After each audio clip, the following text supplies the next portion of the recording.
I forget how great of a song this is in the Soundmax soundtrack. This is the theme of the I believe the Punch-Out knockoff in the first episode of season 2. So good.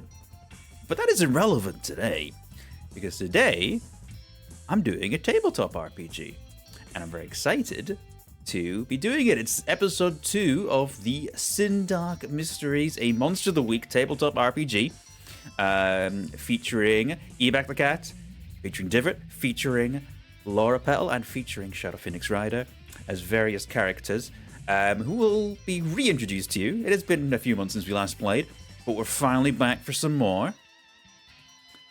Very excited. Of course, we'll all bring you up to speed on the story and everything, but I guess I just need to unmute myself in the Discord and start talking to the players. And also turn this music down. It's very good music, but I need to turn it down a bit. It isn't the right vibe for today. Today's vibe is not badass guitars. It's spooky. That's the vibe for today. All right, let's. Kitty. Well, hello. Hello. Hello. Hi, everybody. How are we doing today?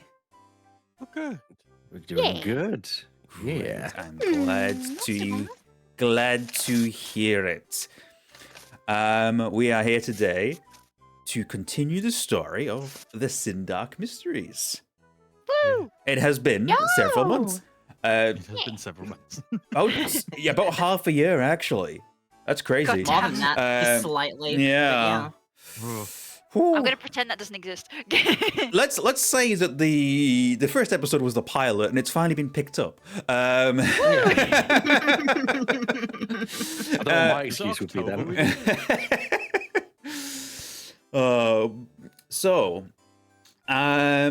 I mean, do I just go straight into the overlay and then we just do a recap, or do we want to do a little quick mention of who are we playing? Like, who are your characters? You know what? We'll do that. I forget the proper order of things, but it is wonderful to have you all here. I am the keeper of monsters and mysteries. In this Monster of the Week tabletop RPG. Monster of the Week is its own system. A very simple 2d6 system in which the goal is to fight monsters of various kinds, each session being a Monster of the Week story in the vein of Buffy the Vampire Slayer, X-Files, Supernatural, that sort of thing. So, I will, first of all, say, Divvot, introduce yourself and the character you are playing. Hello, I am Divvot. I live on the internet with my wife, and I am playing one Frankie Snaps. He is under the book of the Snoop. TLDR, amateur photographer. That's right. There you go. Ebak! That's Frankie. Hello, my name is Ebak, and I stream regularly on Twitch. You can catch me over at my own channel, which I'll plug at some point later in the show. I'm playing Agent Sean Chase, who is within the game The Flake. He is an FBI agent, very much inspired by Fox Mulder as a character, who basically deals with the more unusual aspects that the FBI pick up and kind of different kind of leads. That's my character. Indeed. Okay, Laura. Hello, it is LauraPetal here. I also do the streams on my end at twitch.tv/LauraPetal 3 times a week. And within this universe here, I am Marin Watanabe, a Japanese orphaned girl who has lived in America for the past while. But strange and mysterious happenstances have been surrounding her ever since a rather tragic thing that happened back in her homeland. So we are the archetype, the spooky. The spooky. All right, and last but not least, we have Shadow.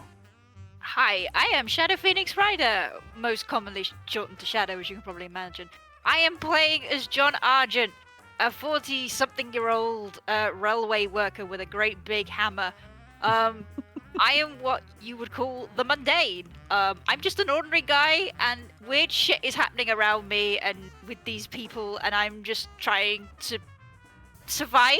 Question mark. Yeah. Also, my boss kind of got murdered last time. Yes. Saj. Yeah, these things happen in the town of Sindark. These things happen. I will say that as a stream warning to begin with, there will be no notifications appearing on the screen during the stream, because during RPGs I like to keep it, focused. No bit distractions, no follow distractions, nothing like that. But I will thank people in breaks and after the session is wrapped up. So fear not, if you do donate anything, if you do follow, subscribe, that sort of thing, I will acknowledge it at some point. It just won't be during the session. Keep that in mind. Yeah. With that said, the music I have is so jaunty and so unfitting for what we're about to go into today. I'm sure we're going to be fine. Yeah. The episode that we're doing today is one that I have titled "Unliving Conditions," which it may give you a vague idea of what's going on, but it's thematically a scary episode. I've gone for more of a horror angle on this one. Oh, good. And You shouldn't have. the goal for Monster of the Week and for the Sindark Mysteries for me is to have kind of a different tone for each episode. If you've watched, any show that has a Monster of the Week format, you'll know that sometimes you have a scary episode, sometimes you have like a dramatic episode, sometimes you have a sad episode, sometimes you have a really funny episode. I want to try and cover as many of those bases as I can. Do we get a beach episode? I was going to say, wait, do we have a beach and/or cooking episode? You are in Montana. There is no beach episode. Road trip or a road trip episode. Yeah. Oh, yeah. Episode the next time. Yeah. And then we can have cooking. True. Okay. We have camping episode as well. You can do a camping episode, that's true. But do you want to camp in the woods of Sindark? That's the main question. Sure, it'll be fine. All right. I'm going to pause this music and I'm going to move over to the stream overlay. Oh, look at that. You can see everybody. I mean, other than Shadow, but you see a Pokemon, and that's almost as good. I'm sorry, I'm not. Catch it with a see, Pokeball. I'm not fit for human consumption. My apologies. Hey, You no, see a Centiscotch instead. that's no bother at all. So, what? I'm going to put some music on the actual, whatchamacallit, the Foundry, so you'll all be able to hear it. We'll put on the Investigate playlist. The Investigate playlist is always good for vibes, I think. Let's just do play playlist. Let me know if it's coming through all right for you all. I can hear that. Yes. Yeah. Okay. It may take a moment for it to appear for everybody, but Say probably it's me. I recognise Yeah. this. The Is it amount of Kevin? YouTube videos I've heard. Yeah, is this a Kevin McLeod thing? yeah, there's a lot of royalty-free music in here. Yeah. That's fine. If it doesn't come through for you right away, Laura, don't worry. It's more of a vibes thing than anything else. It takes a minute. It took a minute. I mean, yeah. So. Yeah, it took Yeah, a it minute. might take a minute. In the meantime, I got my own Spotify playing. That's with, fine. With an album that dropped yesterday that I'm just very heavy into. Right. Periphery, a pale white dot. If you're curious.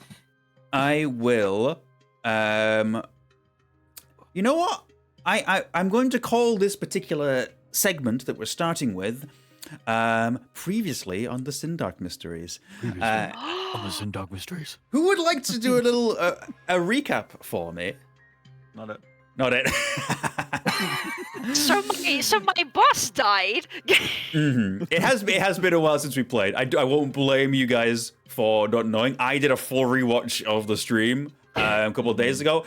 Actually had a lot of fun watching it, which is very weird for something that I've created. But Yeah, I was running That's through it okay, before stream, so I have like a passing remembrance. yes, so I can fill in any details that we're missing. But if you want me to take the initial previously on, I can do so. But if anyone I'm wants happy, to fill it. yeah. Oh, Yeah. So, as previously mentioned, Peter Clamp, the once owner of the once manager of the railway yard, kind of died in a very horrible way. His murder, in doing so, I found his body, fortunately. In doing so, it brought in our characters, Frankie, Sean, and Marin, all together in one place.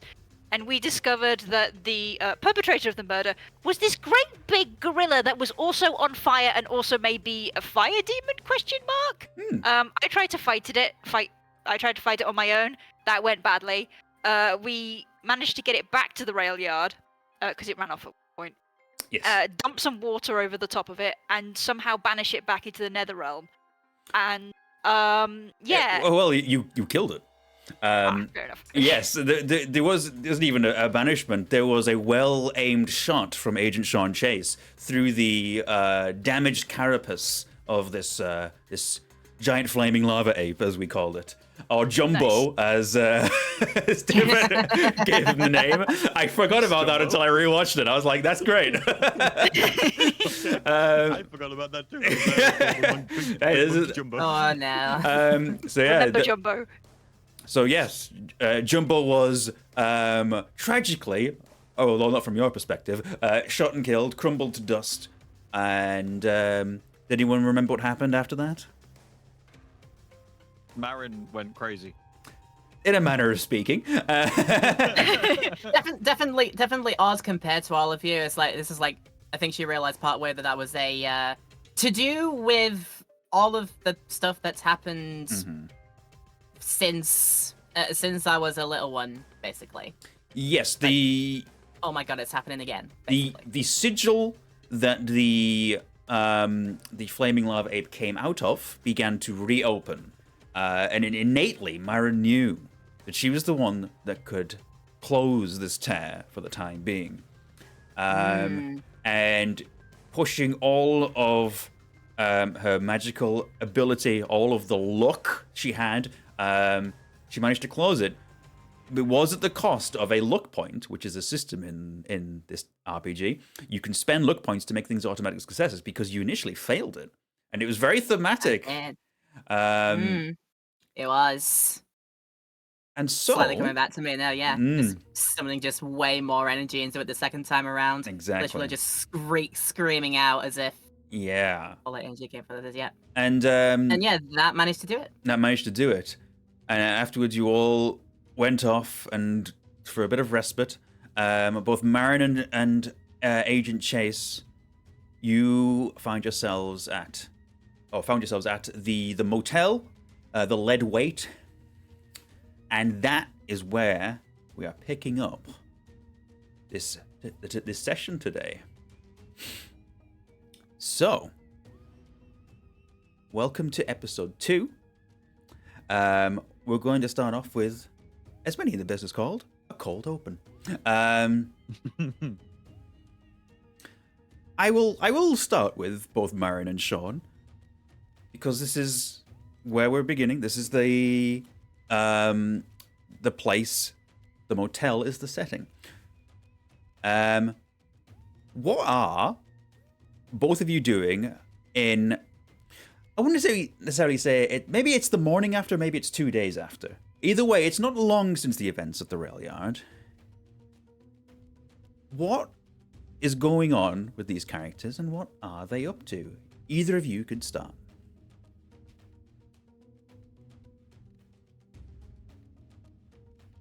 I've got a plan, but if you want to go first, Laura. I think your plan should go first. If you have one, go for it. Okay, I imagine I'd be on probably a very kind of big kind of... Where are we set, by the way? Are we set in the 90s or? It's modern day. There were specific references from Frankie to AI generated images, so that has placed us very specifically. I'm pretty sure I asked before I made any comments like this as well. I couldn't fully remember, but then I heard that and I was like, okay, yeah, we're definitely modern day. Modern day. Cool. Yeah, I remember. So I imagine I'd be on my phone. It's because, of course, I don't trust smartphones. It's like an old Nokia or something. It's yes. Of course. probably on my phone to head office, shall we say? At the CI, just kind of reporting back about, making a report about what's going on. Yes. Naturally, of course, someone's probably not believing me there, but just kind of like saying, Yes, it will be Agent Garrett, who we established as your superior in the previous episode. okay, no, Garrett, I said a big flaming ape. What the hell are you talking about, Chase? A giant flaming ape? Yes, at the rail yard. And I swear to God, it nearly killed me. Okay. Great. Look, I don't know I what's going look on down forward here, to hearing the report, Chase. No, that sounds you need delightful. to get more people down here. You need to get more people down here. I'm adept all alone here. You can't just leave me for the high and dry like this. Good Lord, man. I knew there was always something up with you, but this is next level. We've got so much going on here down at the FBI. We do not have time for your spurious accusations. Give me the report. Right. I look forward to reading your fiction. Great. Enjoy your trip. Thanks. He hangs up. Thanks for nothing. I just tossed the phone onto the bed.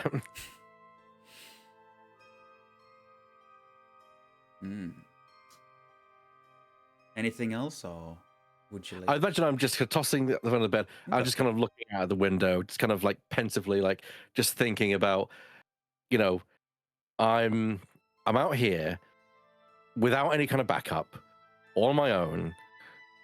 Whatever's happening is happening, and this is a precursor to something bigger.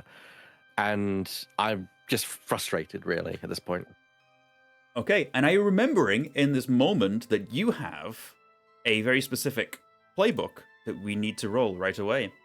You have connect the dots. At the beginning of each mystery, you look for wider patterns in the current events. That current events might be a part of. After you say that, I think that's the perfect time to roll it. Okay. Let's have a look here. So you roll sharp. Yes. 11. Oh, that's a success. Yeah, very nice. So you hold 3, which means you will be able to hold 3 basically to ask questions of how things connect as we go along. You have 3 questions to use. Fantastic. And you can use any of them at any time. Just let me know when you want to use them. Sure. And with that, I'm going to say, what is Marin doing right now? Are we like in adjacent rooms or something? Or are we like across? I imagine That's up to you.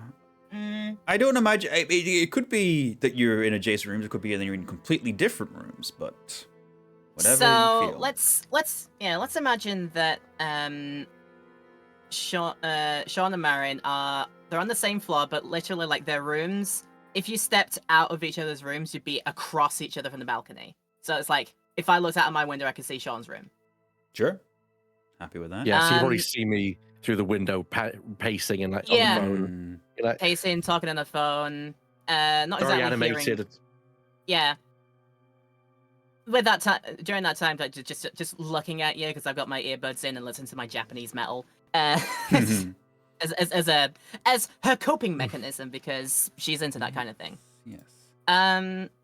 Just silently seeing that. Maybe had like a pack of gummy treats. So she packed like a whole lot of gummy treats in the bag. Just like going through those, just to calm the nerves down. At this point, the white coat she has on is off, and every now and then, I turn to the coat that is on the bed, and on that again, I can only focus on the little like fire spirit key charm, like badge charm that's on it. Cool. I will also ask you the question because you have been plagued by dark dreams in recent times. Since the events at the train yard, do you think Marin has had any other dark dreams? You don't necessarily have to say what's in them because I can fill that in. But do you think that she has, or do you think that closing that sigil for the time being has quelled them for now?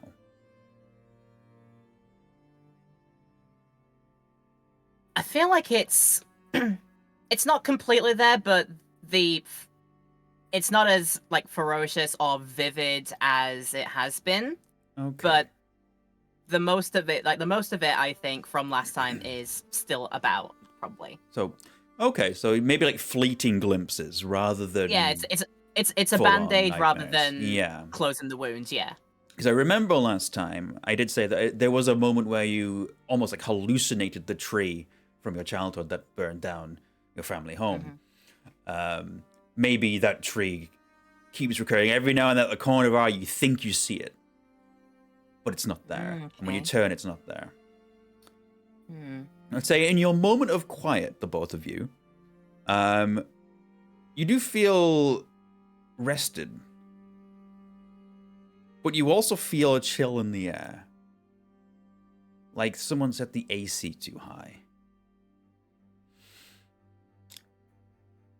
And it isn't very long until suddenly you hear police sirens fast approaching the motel.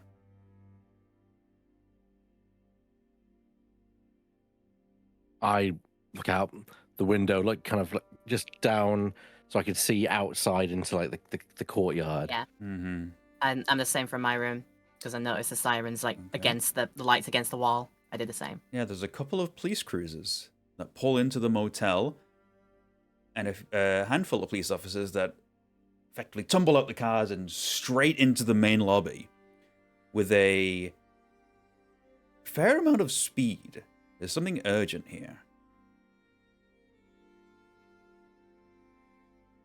First thing I would do is grab my gun, check that it's loaded, put on my trench, and just walk out into the corridor and head my way down towards where I saw the police headed towards. Okay, I said the time of day is it's early morning. I think both of you are not long up. Yeah, Marin, do you also do anything? I am going to pocket not the gun I have, but my knife that I've got. Okay. And prepare to at least head out of the door to the balcony. I think in a moment of maybe coincidence, call it coincidence, call it fate, it's almost like your doors close at the exact same time, and across the motel you lock eyes with each other. Both of you drawn to something that's happening in the lobby.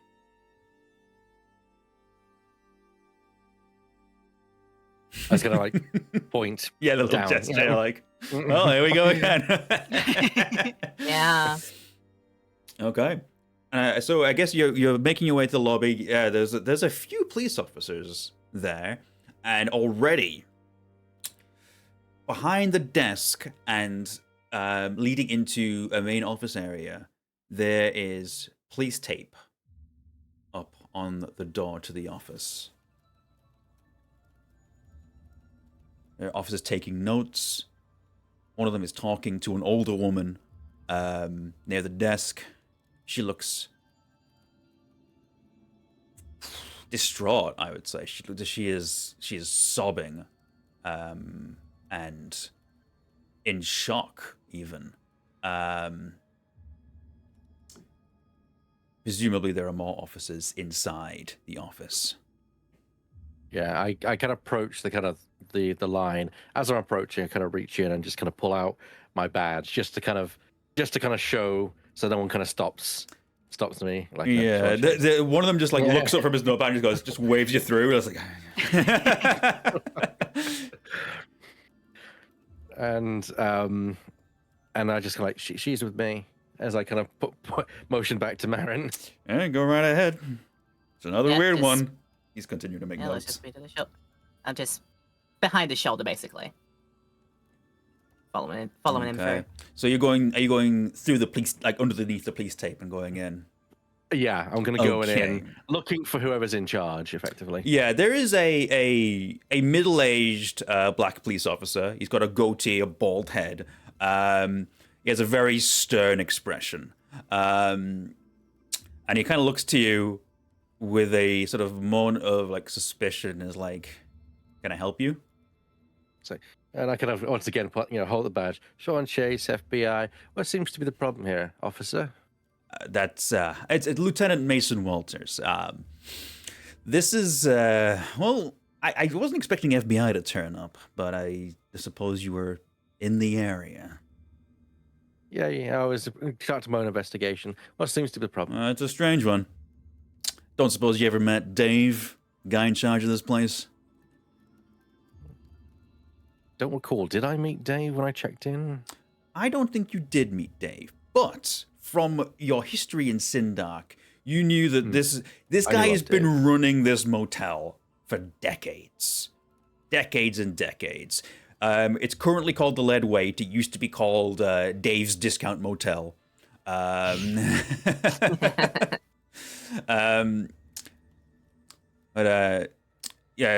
Lieutenant Walters kind of like, because well, pretty sure that's Dave there. Yeah, I kind of crouched down saying, "Oh, Dave." Yeah, Dave, well, Dave. you don't even know what you're looking at yet. Oh, okay. Because what you're looking at only resembles Dave in, I would say, in the wardrobe department. What remains of Dave is a gray, shriveled sort of corpse, almost mummified. And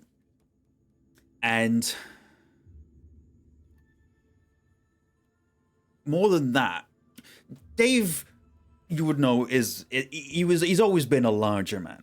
He's completely skinny. It's like he's been completely drained.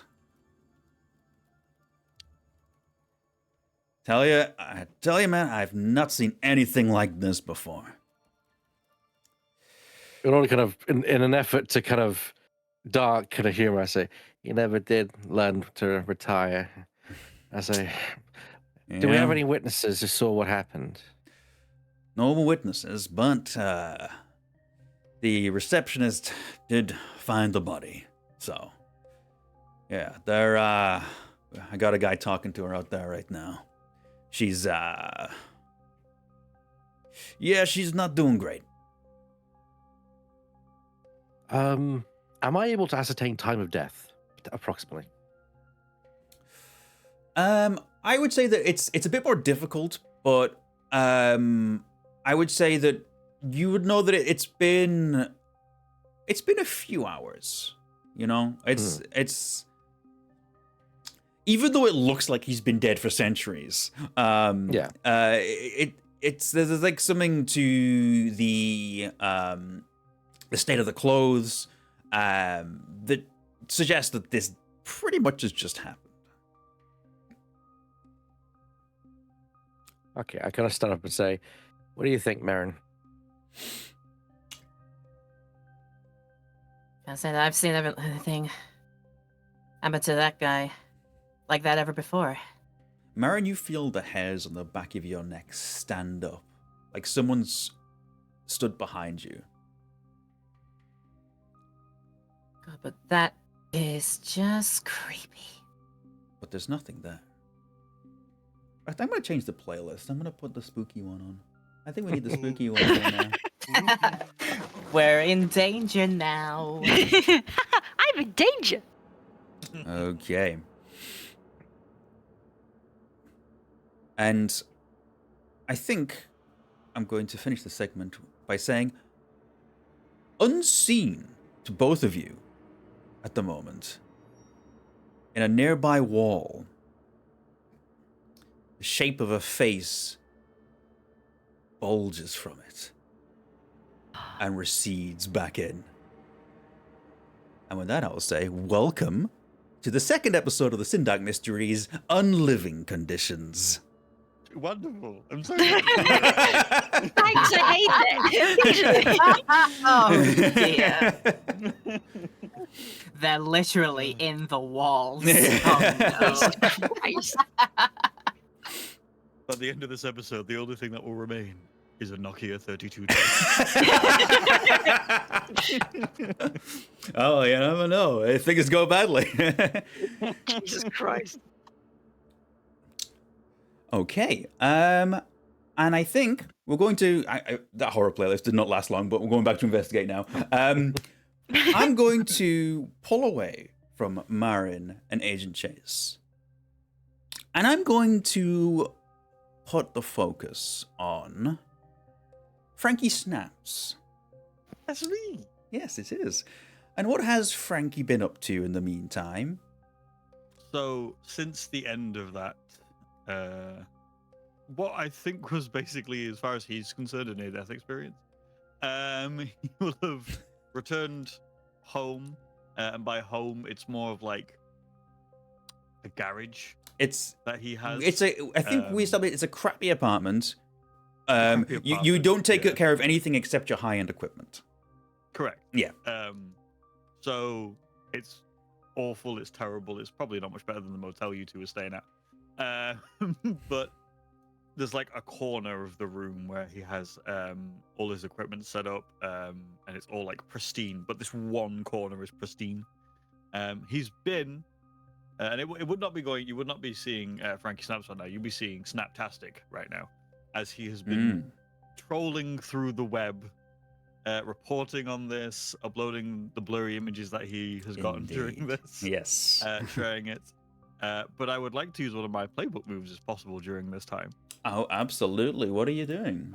I'd like to use the Mojo Wire. The Mojo. I can spend a while reading all the latest news feeds looking for the weird stuff, and I get +1 forward when I do. Interesting. Okay. So, Very nice. Okay, I'll take that. Cool. So Frankie. Yes. Do you think that while perusing the weird news feeds, that you may have heard something going down at the Leadweight Motel? I mean, it's possible. Maybe a certain Chase the Truth let me know something was going down.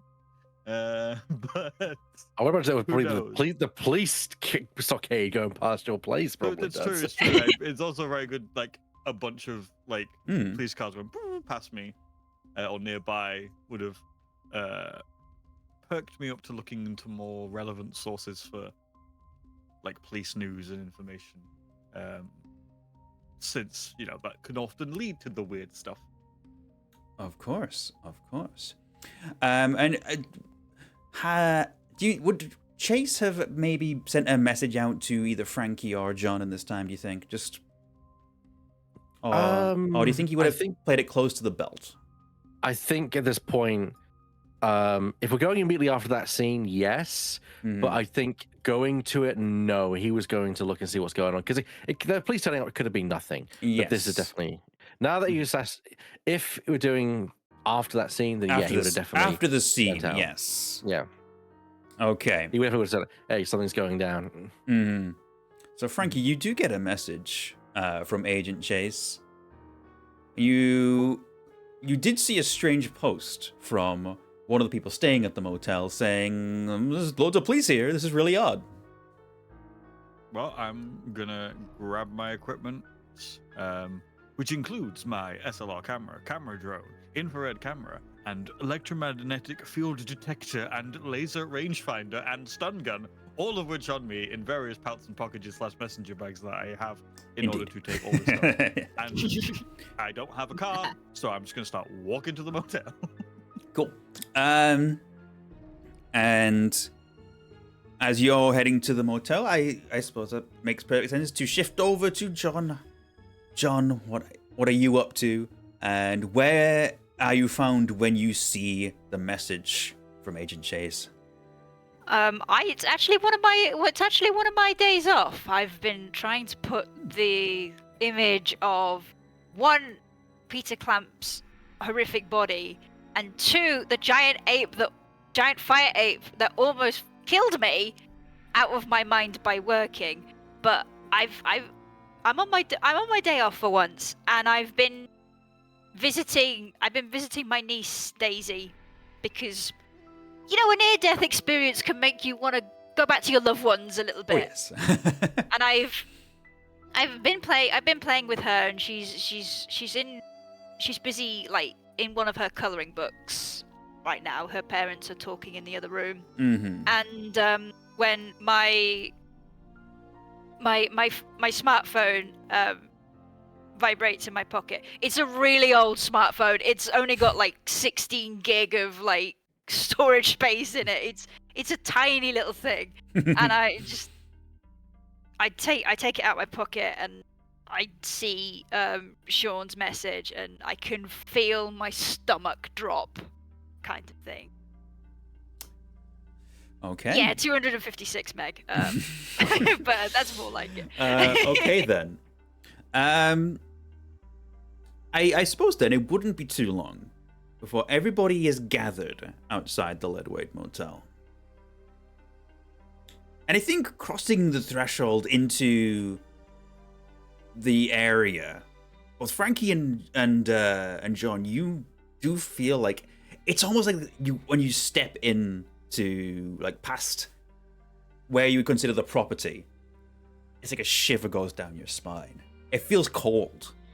Like someone walking over your grave. Exactly. Feeling. Yes, that sort of thing. Yeah.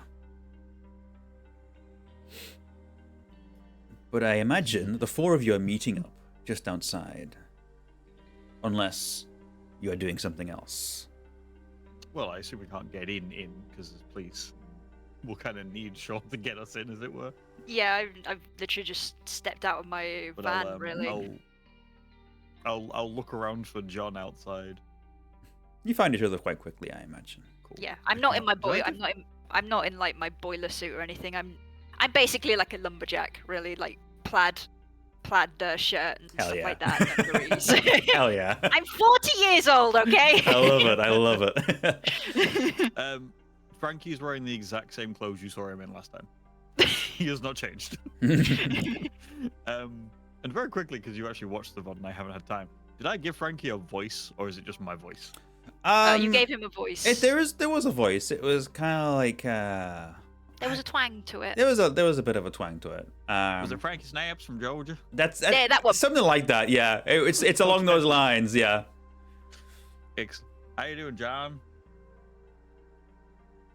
Doing all right until I got the text. Same with you, I suppose. I mean, I was bored till I got the text. Now I'm doing fine. Well, I was with Daisy, so. Oh, well. You holding up okay? Oh, she's fine. You know how they are at this age. There's just all they are is sunshine and rainbows and, wanting a pony and everything. God, I wish Maybe it'll be a fire pony.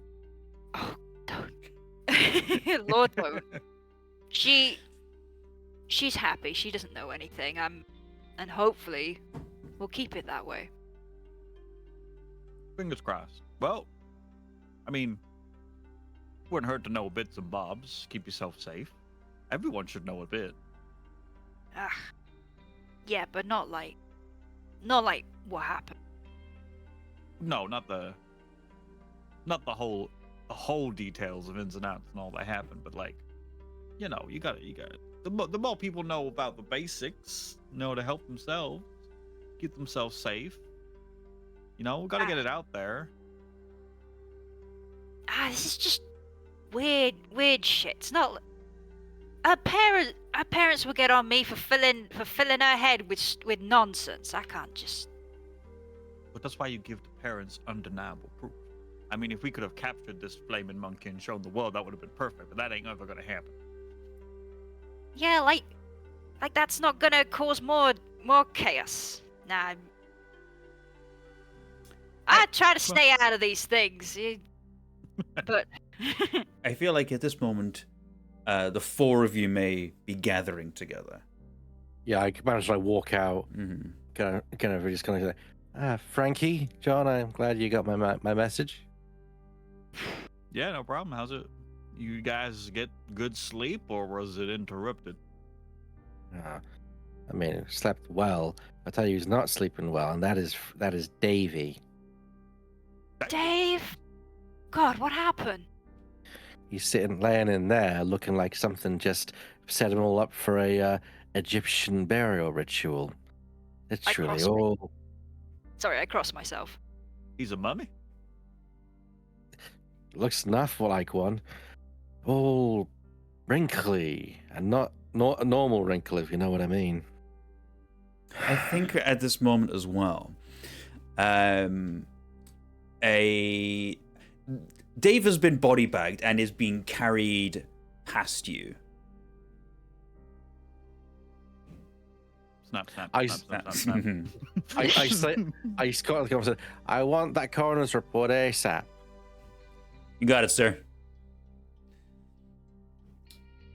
I think Something strange is out going on saunters the lieutenant as well, Mason Walters.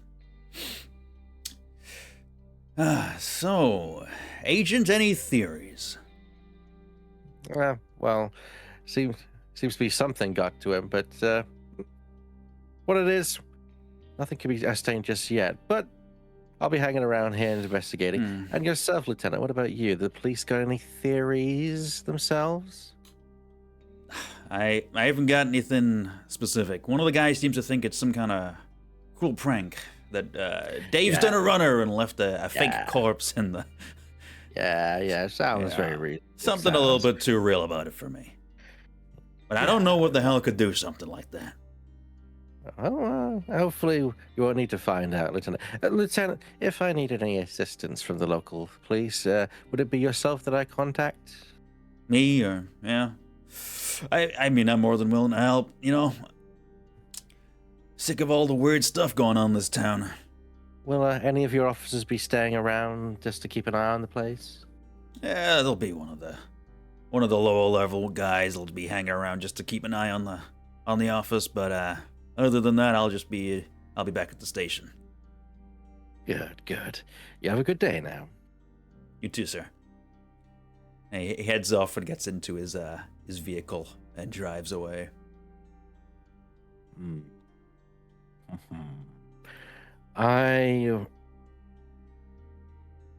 I'd like to try a read a bad situation. Okay, sure. Yeah, let's do that. Okay. Hit me with it. Ooh, that's a miss. Ooh. You do mark an experience point from that, though. Okay. Every miss is an experience point marked. Never forget to do that. So on a miss, you might misread the situation, or you might reveal tactical details to your enemies. I think in this situation, it's less that you misread it, and more that it feels like your senses just aren't quite honed. There's almost like the chill in the air is stopping you from feeling anything. Like your intuition is hindered by whatever's going on.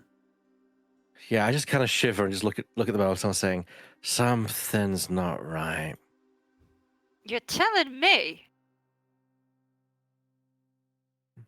Frankie, any of those gizmos you got any useful or seeing anything? Sure. And it's like fumble and I go, yep. This is an electromagnetic field detector. Let me try how it works. Now just start using it. Like, am I getting any Immediately. anything other than the big? Oh, okay. Immediately. Normally, it takes like a moment for you to find the hotspots. It feels like this whole motel is a hotspot right now. It's and you hear like almost like whispers coming through, but they're indiscernible. That's not normal. Hang on, let me try to turn it off now and again. Boop, boop. Nope, that ain't normal. I'm. Hold on. Whoa! Hold on. Run me by, like, explain to me like I'm 5, Frankie. What the hell is this? So, Do you know what an electromagnetic field is? A little bit, yeah. So this detects them, but the supernatural and the weird, they like put them out as like extras. The whispering's never happened before. That's a new one. I don't like that very much. I'm gonna turn this off and put it away now. But like, there's something strong here. There's something going on here. So it was like that tear we found in the rail yard, yeah? Something like that. Stronger. Stronger. Okay. And again, I won't get no whispers. Hey, Agent, will they let me take my sledgehammer into this place? I have a feeling we're gonna need it. You're with me as far as I'm concerned. If they have any question, they can talk to me. All right. And I just go into the back, of the van and pull the sledgehammer out. I am like going to, to. Sorry, I'm going to very switch. quickly Okay, go on. say to Marin. You have, what is it called? You have a playbook called The Sight. Also, I think you're muted on Discord. I just want to point that out. Truth, Okay. I was. I'm so sorry. That's yes, okay. hi. Don't worry. I completely blanked out. That's Yes, but I alright. do have the site where I can see the invisible, especially Yes. spirits and magical influences. Mm-hmm. Gives you more opportunities to spot clues when you investigate a mystery. You may communicate with them, maybe even make deals with them. Oh, goodness. At the corner of your eye, when you look over at the motel, for a second, it almost looks like the motel itself has a shroud over it. Hmm? It's just for a second, but you see it. It's like a gloom, a shroud that seems to cloy the walls.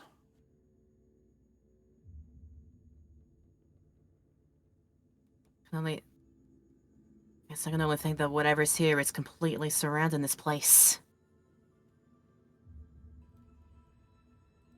Is it time for me You to... You I- can see it? Yeah. You know what it is, Marin?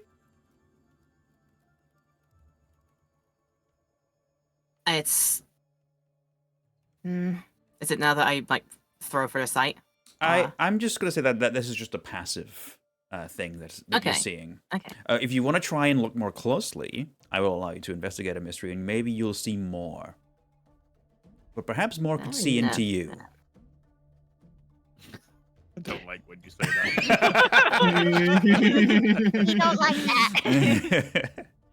I was gonna say, just in case this affects what's happening right now, I was trying to swap to my infrared camera Sure. and like look around with that, just in case there's anything there too. Okay. Mm-hmm.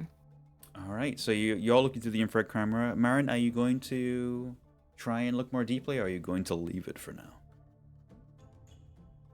Go on, and if I've just noticed that, I will do my roll for investigate the mystery. Okay.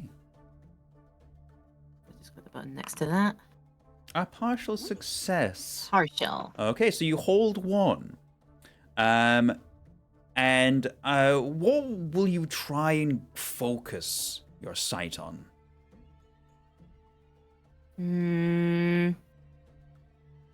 So, You can hold on You to it for the describe- time being if you want to as well. yeah, I'm just thinking, so you described it as just like this shroud that is like Yeah. gluing itself to the walls, It's like roofs, and those kinds of cobwebs surfaces. almost. Yeah, it's like It's like that kind. Okay. yeah.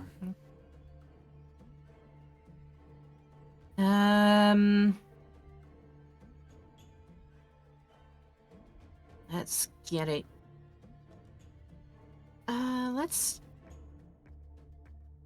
Let's ask the question of like what can or what does it do? What does it Let's do? use it. Okay. Let's use it now. Yeah. So I would say that seeing this, you focus your sight on the shroud a bit more, and it kind of becomes a little bit more clear. The shroud itself is almost like a metaphor. It's the shroud itself doesn't do anything. It's more of an indicator that there is something here. that there's something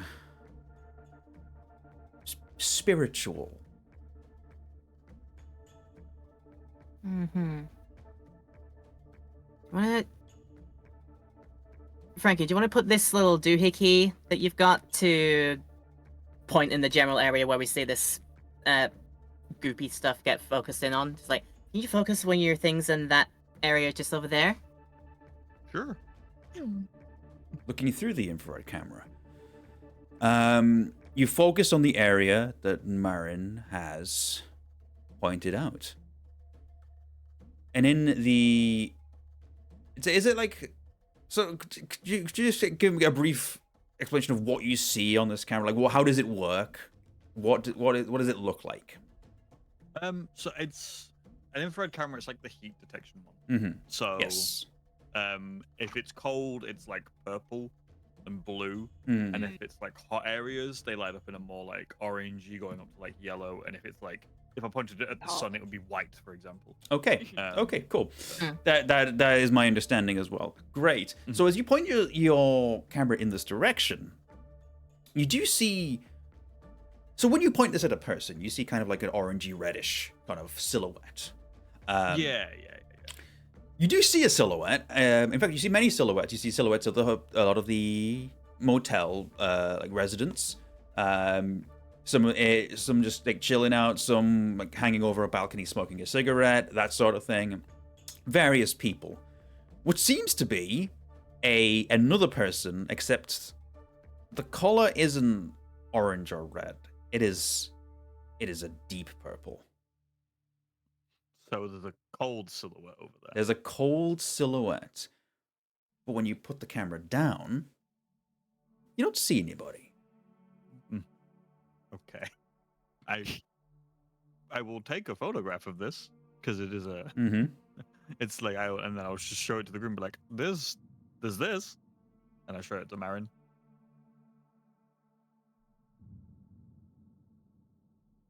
So this...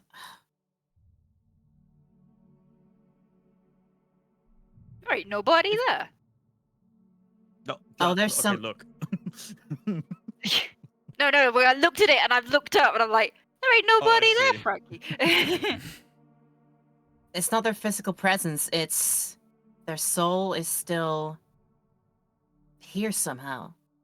You saying this place is haunted? For want of a better word, I suppose so. Well, I suppose that's the least surprising thing about Sindark, that one of these buildings be haunted. I'm not surprised that there's haunting in this place, but this is something different. How you figure? Well, ghosts don't often show up on that. I mean, Frankie, you've seen ghosts before, right? No. I was gonna say, you seen ghosts? I have never seen a ghost before. No, but you've seen pictures of ghosts. Oh yeah, I've never seen one with my own eyeballs, but I have seen stuff online. Yeah. Yeah, they don't look like that.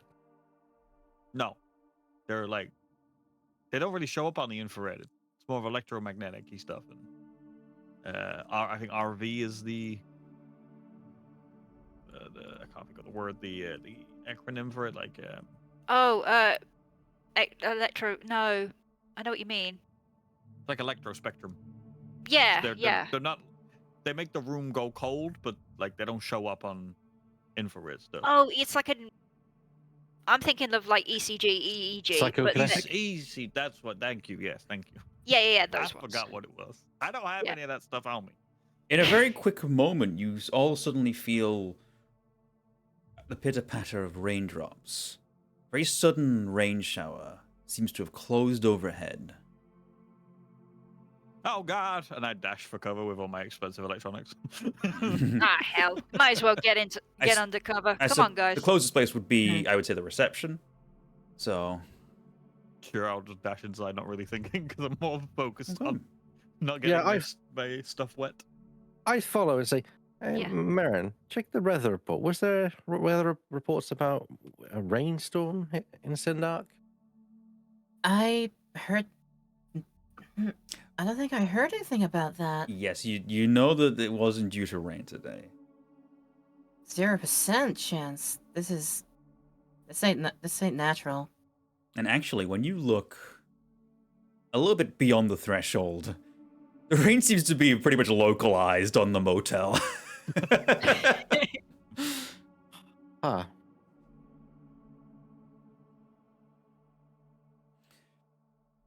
Yeah, I guess after noticing that, let's follow everybody into the reception area to get dried off and out of that. Yeah, in the reception area, you see an older woman talking still with a younger police officer. You recognize the older woman as the receptionist. She generally deals with the room bookings and that sort of thing. And also, she was the one who found the body, according to Lieutenant Walters. She's a woman in her 50s, kind of heavier set, thick glasses with like chains on them. Got dyed dark red hair. And she's she looks a little shell-shocked still. At this point, I'm just going to go over and introduce myself and say, Agent Sean Chase, FBI. I'm just investigating this unusual happenings. Can I ask you a few questions? Of course, darling. Says, What did you say your name was? You were the agent guy, weren't you? correct, Agent Chase. You found the body. Whereabouts did you find the body? Jeez, I mean, I woke up early as I usually do, and I went down here about 6 in the morning. And I found him there. I knew it was Dave because he's still wearing one of his Hawaiian shirts.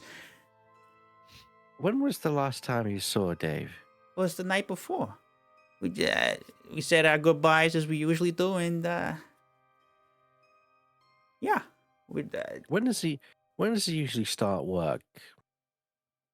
Oh gosh, I never really know his comings and goings, but sometimes he's in really early, sometimes he stays really late, sometimes he sleeps in the office. I don't know. He sleeps in the office? Yeah, sometimes. It depends on his mood, you know. Some days he's not doing so hot. I suppose I should start using the past tense, shouldn't I? You ain't gotta use past tense, darling. He's still with you in your heart. Gosh. I look over at John, like especially since we were just talking about ghosts, and like even like a seriously, like look, like The Lord will keep him. The Lord will keep him safe. Don't look. She like turns to John and goes. She crosses herself as well. God bless him. God bless us all. Dad, did you notice anything unusual at all? I don't know about unusual, but past couple nights the AC's been on the fritz. It's not normally this cold in here. I swear. It wasn't this. You say it's the last couple of days. I didn't notice it being this cold yesterday. Does everyone feel cold, or is it just me? No, not just you. It do feel just a little bit cold for this time of year. I've had to put on an extra thermal underneath my cardigan. Huh. Ooh. I'm wondering if I can use a connect the dots on that one. Sure. So you're using one of your hold to. Let's just have a quick look. Agent Chase. Looking for the wider pattern of current events. Okay, yeah. So what is it you're specifically trying to find out here? I wanted to find out whether the cold is caused by the general kind of thing that's going on around Sindark, or just locally within this situation. Basically, I'm trying to rule out that it is a local only thing. Sort of figuring out the time at which this sort of shift happened in the motel. It does seem to have picked up as you came back from the train yard. It was like a slow ramp up until this chill. But it does seem to coincide, and it does seem to connect in some way. Question: has it gotten warmer since Dave's death, and then gotten colder again, or is it like fluctuating, or is it just simply remained like a cold temperature? It has remained cold. It's remained cold. We've hit a plateau, a baseline coldness that it hasn't shifted from. Okay.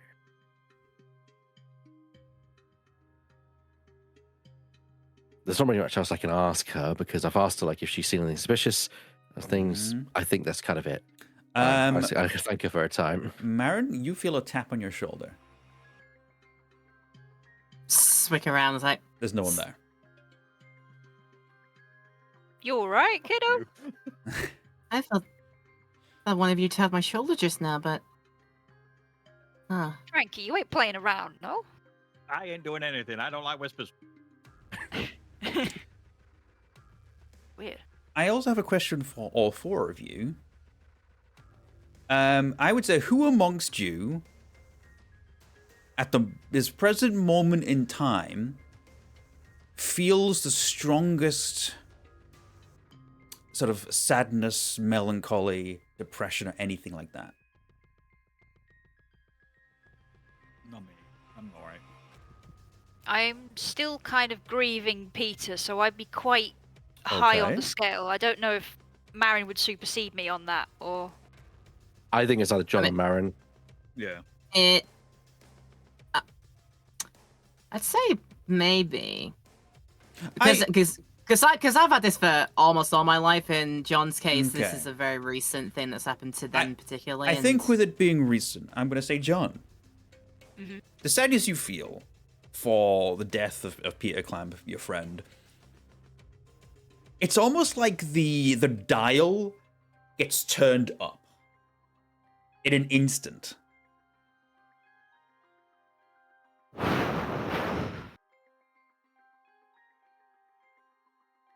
I have been sort of like carrying my hammer on my shoulder, and I have to put it down and sort of like lean on it a little bit.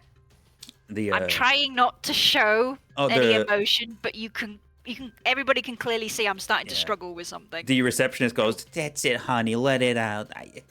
I've been crying all morning." You okay there, big guy? God, what happened to Peter?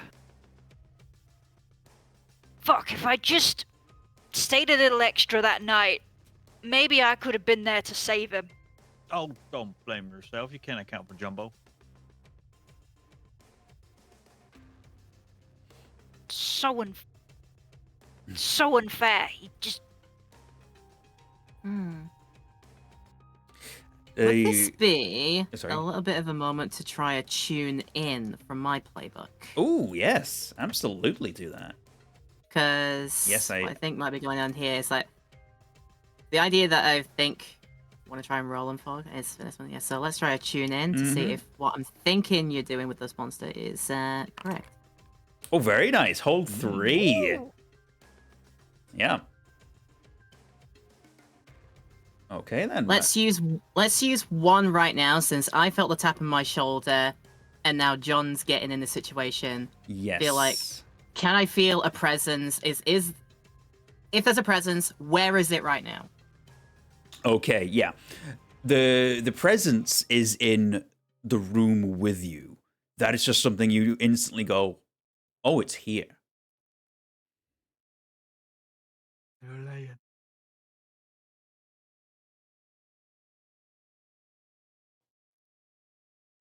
This is not normal for John to suddenly just go under like that. This might be something to do with what's going on here. Is that possible? Can something influence someone like that? You'd be surprised when somebody is sore from trauma, emotional conflicts. You'd be surprised how easily they'd get manipulated, or if anything out there might want to feed on that, maybe. I think tuning Why? yourself in, Marin, you see like something walk through the police tape into Dave's office. It's like almost a silhouette. The beginnings of a silhouette. Mm-hmm. No one else sees it, but Marin does. Any of you come with me into Dave's office? Something might be going on in there now. I mean, sure. Can we go in there? The receptionist goes, "Oh, I mean, Mr. FBI man, I'm sure the police guy here won't mind. I just wave him. I say, yeah, off guard. Lead the way. You'll go right ahead. You do your investigating. If you can figure this out, it'll help bring me a measure of peace." We'll do our best. I'm gonna go outside, get some fresh air. You guys go on ahead. Do you have an umbrella? Anything's better than this. Okay, well, just holler if you need us. I think the rain is eased up for now. No. Yeah. I'm not going far. I'm literally just going outside to sit on like the step or something. Mm-hmm. Just take a breather. And maybe to cry on my own. Yeah. For the Don't say that to other us, yeah. three, stepping into the office, yeah, you do feel a continued cold presence, and Marin, you can just about see something. It's like there's something moving around. It is like it's almost a person, a blurry watercolor of a person. You're not gonna believe, probably not gonna believe it, but there is another presence here. I'm seeing the remnants of a soul. Can't tell who. But there is somebody else in here, not just us three. Where?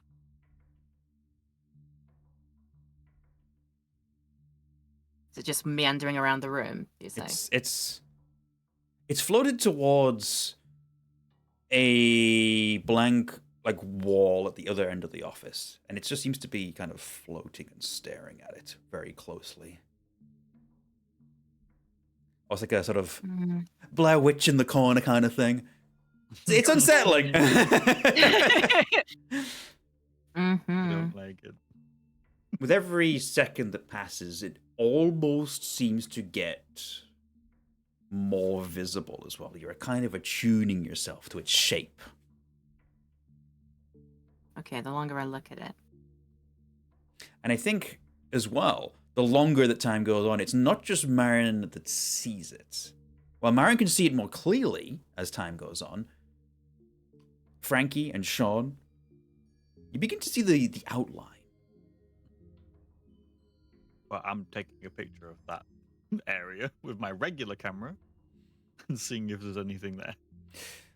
It I just kind gotta look at of, it. Photograph.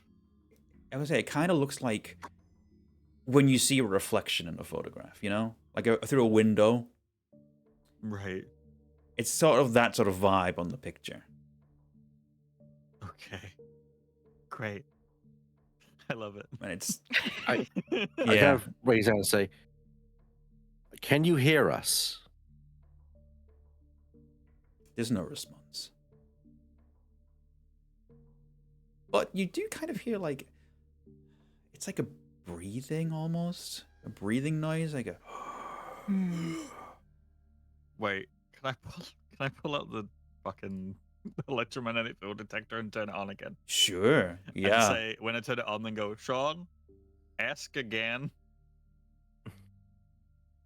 Say, "Can you hear us?" There's no response, but the shape turns. Oh, God.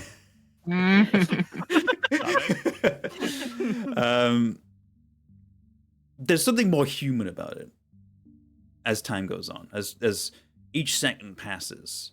Marin sees it most clearly, but it appears to be the ghostly form of a human, a young woman. Long dark hair, dark sort of circles around the eyes.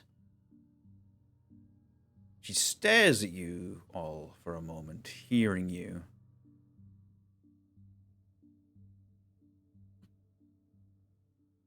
And regarding then- you. There's I don't like the silence, Connor. let's. You know what? I should put on the spooky music then, shouldn't I? Do you know what? You say that, and the ice cream van outside's music started playing. Good mix. That's me. I've gone to the ice cream van. I want 99. Yeah. Mr. Whippy, No, please. no, with sprinkles. No, with sprinkles and juice. Look, I'm a mundane. I don't believe in this shit. Yeah, How about I get to my using? How about I use the magic to essentially do the same thing as that we're doing to ask him, like, can you hear and understand us? What's up with you, basically? So I'm gonna use magic for that. I think with your tune-in, you still have another couple of questions you can ask. I'm going to let you use that rather than doing another roll. Oh, fair dues. Okay. Unless there's something else you want to do with the magic.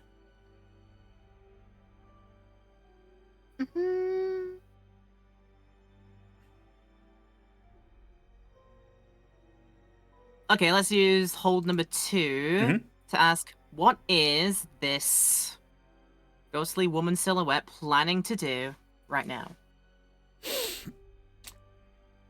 Well, it's not necessarily easy to read the emotion on her face. There is a signal in the body language that has the air of a cornered animal. The sort of idea that if you make one wrong move here, she could bolt, she could attack. There's like, even in this ghostly form, there's a stiffness that sets you all on edge. Oh, I'm definitely on edge. Don't worry.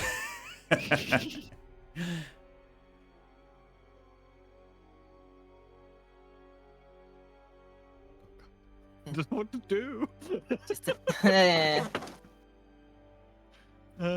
Recommend to people, do not do anything too drastic. Do not do anything too drastic.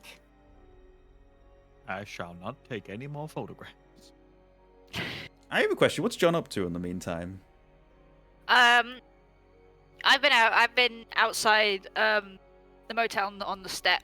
I have just burst into tears. Now nobody's looking at me, and Yeah. I've cried myself out. Really, I presume the grief is still heavy in me, even after I've cried, which is strange because usually it's shifted by now. Okay. I'm gonna leave you with that. But I will say that the younger police officer steps into the room all of a sudden and goes, what the hell's that? What is that? It's a trick of the eye. He goes, there's something wrong about that. I don't like it. I'm gonna try and yeah, I'm gonna try and you know, affect him. But not really manipulating him. I'm just gonna try and calm him down and say, "It's all right, officer. It's okay. Just, you know, go back to your duties. I'll handle it from here." All right. Is that going to be a manipulate someone roll? That is. Yes. I'd like you to do that then. Okay. Partial success. Okay. Right, so once you give them a reason, tell them what you want to do and roll charm. On a 7 and they'll do it, but only if you do something for them right now to show that you mean it. Okay. So yeah, like, go back to your duties, officer. I've got everything under control. That's she's trespassing here. You gotta arrest her. We gotta get her out of here right now. I will definitely communicate this, but where there's a breakdown of communication between us and this person, I assure you, we will attempt to move them along. As I look to Marin at this point. Are you looking away from the ghost in this moment? Am I? How many of you are looking at the ghost? How many of you are not looking at the ghost? I'm definitely focusing on the officer. Okay. So I'm definitely not looking at the ghost. Because he's making a bit of a commotion. Mm-hmm. I think Frankie would be too scared to not look away from the ghost. Yeah. If I'm like trying to tune in, I'm like out of the corner. Like I'll look to the corner, just sort of like just turn my eyes there, but not actually move my face towards. But just do that every now and then while still keeping head turned towards what we're seeing. I will say then that while you have stopped this police officer from doing something rash, Sean, the ghost itself slips through one of the walls, leaving behind a mark on the wall. Wonderful. I'll take a photograph of that. Now it's gone. Thank you. What happened? Where'd it go? It went through the wall. It's a ghost. Ah, Sindark's finest. Can I go investigate the market left behind? Absolutely. It is sticky. Right. It's like a snail trail of sort of slimy stuff. Ectoplasm. Indeed. We got some plasm here. What is it, Frankie? It's sticky. It's slimy. It ain't nice. You're touching I it do with not eat. your bare hands. Yes. Yes. I do. Feeling it on your skin. You feel. Wow, you feel sad. Why do you feel sad? That's really weird. I mean, it's sticky and gross. I don't like it. So you feel like tears pricking at the edge of your eyes. It's like. I don't want to be here. I like it when they're real. I'm gonna look at Frankie, look at his fingers without deflation, roll my eyes, go, oh, amateurs, and just kind of put on my gloves and just kind of scoop some up and just kind of have a look at it. Okay, yeah. It is a sort of a thick, sticky substance that it seems unworldly in its. I imagine I have like. Don't touch it, Stuff. Sean. It's not nice. I imagine I have stuff that I can bag, like evidence and such. So I just gonna stuff some of it in like a vial and just kind of poke. It's like, you need to learn not to touch something without gloves on. I don't have gloves. I don't have any money. I'm spending all of these doodads. I don't have enough money for chicken nuggets. And then he goes on about his sad, like how he lives from paycheck to paycheck. I'm dying. I'm just waiting for the right moment to walk into the scene like, hey guys, what's going on? I think before you re-enter, John, you see someone kind of like looking through the reception, like walking up and kind of looks at the reception door. He has a camera himself, and he kind of like goes. He's just this guy who's just looking really suspicious and just snooping. This isn't Frankie, this is somebody else. Is this somebody else? I'm the Snoop. How dare you say what the Snoop is? Frankie? That you? Huh? What? Who's Frankie? A friend of mine. Who's you? Oh, just someone looking into the weird stuff. You and me both.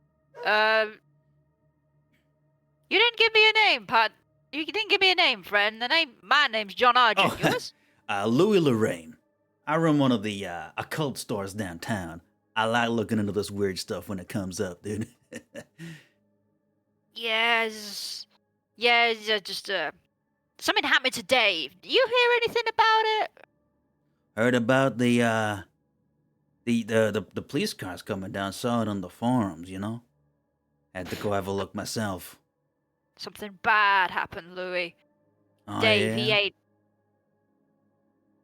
Tell me What I heard, he weren't looking too good when they carried him out. Ooh. Feet first. Do you know any more? Not really. Not trying to sound ghoulish here, but any distinguishing marks, puncture wounds on the neck? Are we talking burn wounds? Any runes carved into the body? That sort of thing. Nah, nothing like that. What was it that my friend said to me? Looked like he'd been mummified, like them Egyptian fellas. Ooh. Would you say it was like the moisture's been drawn from his body? Dunno, I'd have to ask the agent fella I know. He actually got a better look at the body than I did. I've just turned up here to help him. Agent fella? There's a man in black running around? Yeah, FBI kind of thing. You know what them fellas are like. Something weird starts happening and they show up, you know. Agent Fox Mulder. I know the type. Right, well. Can I step out at that point? Yeah, sure. He always jumps out of his skin and he's like, yeah. Louis, what are you doing here? You know this fella? "You're an agent? I try my. You've been time. I'm looking between them like. You haven't been putting know intel, giving intel to your superiors, have you? Because we don't like that kind of thing on the forums. Louis, you know I wouldn't be doing that. What are you doing here anyway? Hey, I heard something weird was going down. I wanted to get some pictures. There was a guy the other day who posted this flaming gorilla thing. I needed to do one better. Louis, I'm already dealing with one happy photographer. I don't need two on the scene of the crime. I'm not much of a photographer anyway. I mean, you know me. I got my shop. I just wanted to see if I could get some pictures. Hey Chase, you saw the body of Dave. What was it like? You said it was mummified? Oh yeah. Would you say yeah. it was like the moisture's been drawn from it? Exactly that. And how would you know about that, Louis? Ooh. I kind of told him. I've been trying to, get the theories going. I'm trying to figure things out. Want to see what kind of supernatural happenings going on nearby. I think we got a spirit here. At this point, I look at him, look at John, and say, "You're crazy, Louis. Go home." No. Spirits, they manifest emotions. You can get spirits of all kinds of emotions. You get angry spirits, they tend to be your poltergeist, that sort of thing. Whereas this one with the moisture might be some kind of spirit of sadness, a despair spirit even. You know, ever since I came here, I've been feeling the grief of Peter for quite some time. But ever since I came here, it come thick and fast. That does Real track. thick and fast. That Like- does track. I've been thinking about the dog that died last month ever since I stepped foot here. Poor Smokey. Smokey were a good dog. Yeah, he never saw that car. Anyway. Go home, Louis. Oh, man, I I guess. don't want to have to arrest you. Okay. But if it is a despair spirit or some kind of ghostly manifestation, you gotta remember what weaknesses it has. What was it? Did you remember what is it with the ghost hate? The what? Salt. You gotta get yourself some salt. And he looks towards John's hammer and goes, "Hey, what's that made of?" It is made of metal. Why you ask? What kind of metal? I don't know, steel. Whatever they make hammer with. Steel. It might not be quite good enough. cold iron. That's one of the things you can use. Cold iron and salt. What's the difference between normal iron and cold iron? I mean, I don't know. It's just stuff I've read. If you Okay. need me, I'll be at my store. It's called Incantations and Illuminations and Incantations. It's down on 5th. Can't miss it. I'll give you a discount, all of you, for your first visit. For the record, I'm not discounting what Louis is saying. I'm just doing the thing of like, yeah, whatever. Go. Yeah, I'm trying to basically get rid of it. Yeah. I'm just gossiping, you know. He's absolutely correct. I believe him, but I'm like, nah, there's no ghost. Fuck off. You know. Yeah. All right. Well, if you need me, guys, I'll be going. See you and around, if Louis. you get any good pictures, send them my way. See you. See you around, Louis. Heads off. What is it them kids say these days about needing salt? Is it about this ghost thingy? don't know. You mean like when someone's salty? Yeah. I'm 40 years old. I don't know what the kids are talking about. I got it. I think I will quickly switch over to Marin and Frankie. Are either of you still in the office? Well, I'm having a sad breakdown in the corner. I think it has eased off. As you begin to kind of get your hands more clean, it's eased off a little bit. Okay, cool. But Marin? Suggest that when he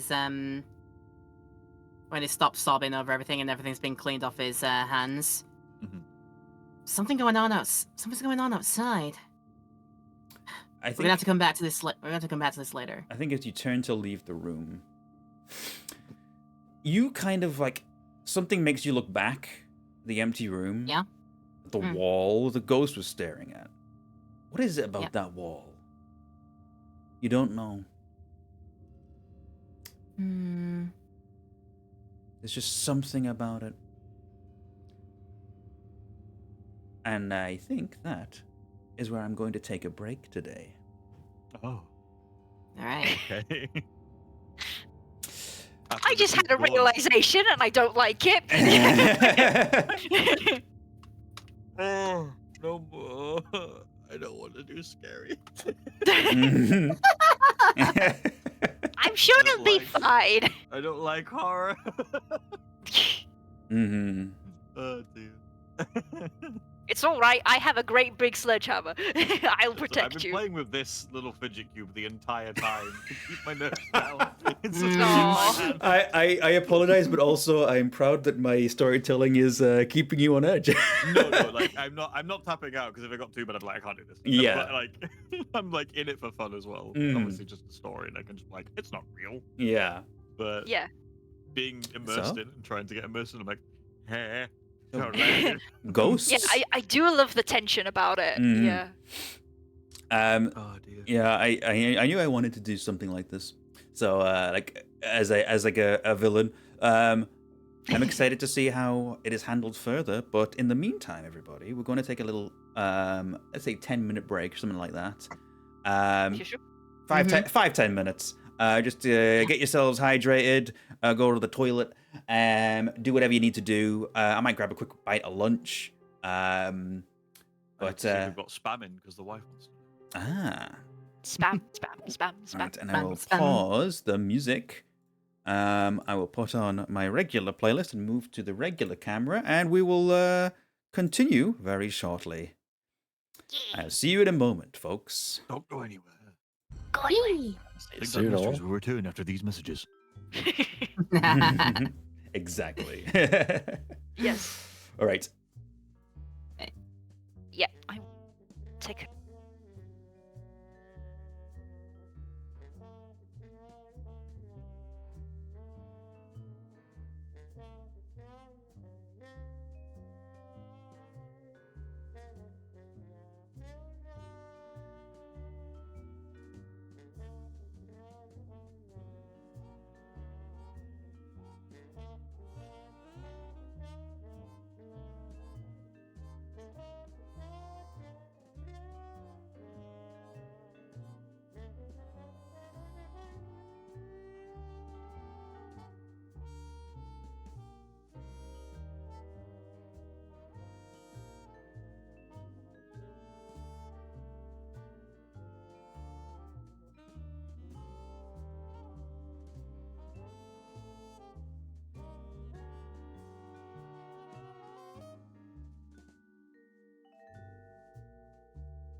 he knows all the weird people, so of course he'd know Louis. Yeah. Okay, And I'm just I'm back. I'm just gonna Hello. have some lunch on camera while we can. Yeah. Whew. Right. Yeah, I was gonna cook some beans, but I don't really want to be like chomping in the middle of it. So, Hmm. so I've got little snacks. Fair enough. Well, I'm pleased with how this is going so far. I'm curious about Yeah, how no- it's going to pan out. Yeah, I've been really enjoying this. This is my kind of favorite horror, is like building tension kind of thing. Mm. That's why I really like analog horror kind of stuff. Oh yeah, yeah. I have another horror one like noted down for at some point, but it's a fair few episodes away. Fair enough, yeah. Like I said, everyone's going to be a different sort of tone. Oh yeah, yeah.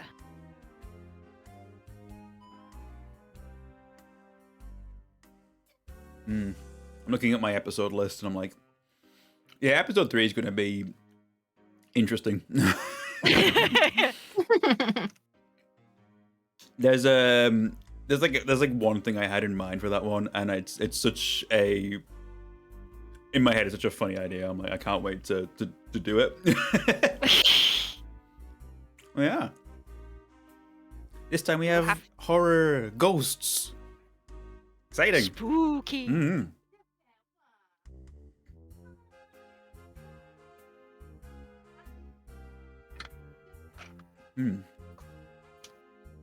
I mean, in fairness, like having a ghost in a motel is the genre, isn't it? It's very supernatural. Very much so. Yeah. Mm. I think early seasons of Supernatural was a big influence on this one. Ah, excellent.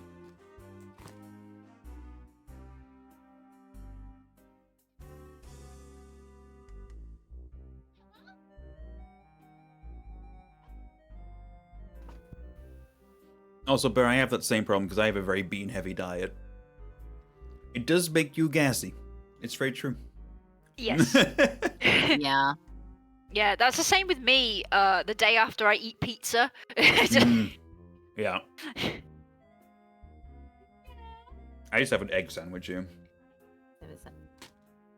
There was some beans in one of the when I go to certain places in my work assignment this year around, they'd give me a lunch, which is the same as what all the students have as well, like their daily school lunches. They give me when I visit that place. They had speaking of beans, their attempt at chili con carne. Okay. Ooh. Just like a very mild and very inoffensively flavored one for the palate of the people over here. Okay. But it was their equivalent of doing chili con carne. It just had a lot of like, I think like soybean things that are just some kind of bean.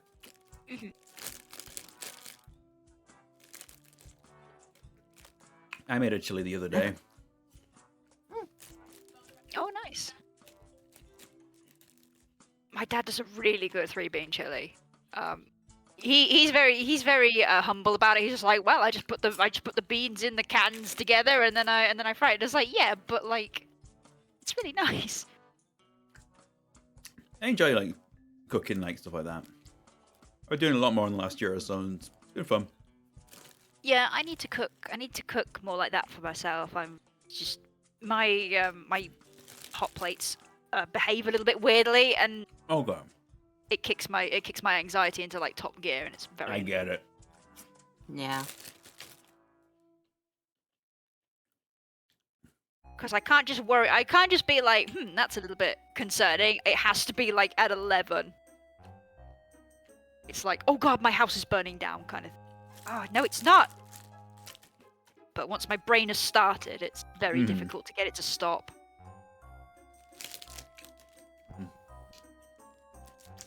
The Japanese idea of 3-bean chili, soybean, edamame bean, and yeah. I did one with chickpeas, kidney beans, and black beans the other day.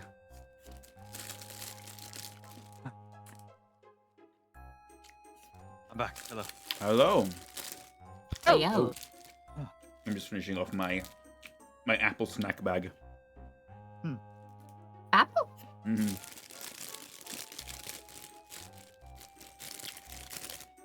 I got some French fry. Hmm. Cheese and onion flavored French fry. Mm. Oh, wow.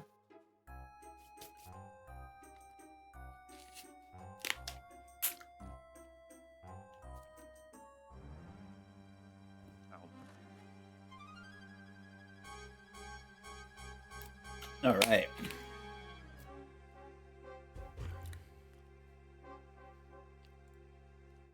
Is everybody here? I'm here. Okay. I'll do a I'm quick. here. I'm Okay, just I'm up. crunching. Okay. I'll get my cam on back for you. There you go, because I have finished snacking. All right, then I will pause my adventure game music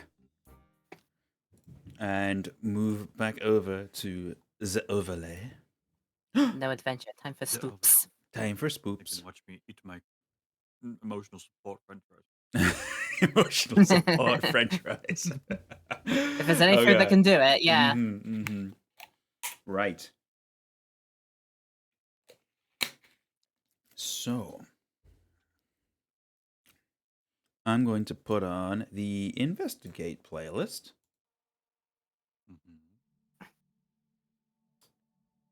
Okay. As we get back into the second half of Unliving Conditions.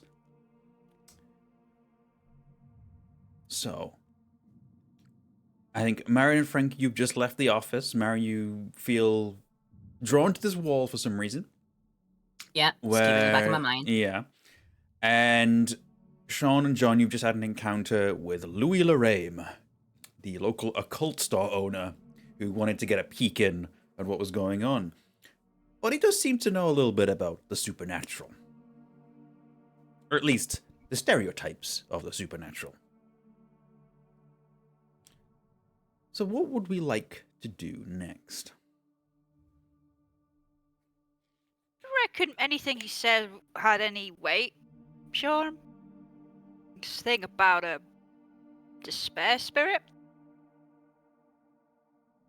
I mean, he seems to maybe have a point, but I've not heard about the iron or the salt thing, though, but maybe he's got a point. I should go still check in. feel it, you know. That grief. It's heavy in my chest. You know how it's heavy at like the start? But then it kind of goes away after a while. But this, it's come back. Like I've just been to his funeral or something. So maybe I feel like he's I don't know, that he's talking sense. And that thing about how Dave died? I mean, you saw the body.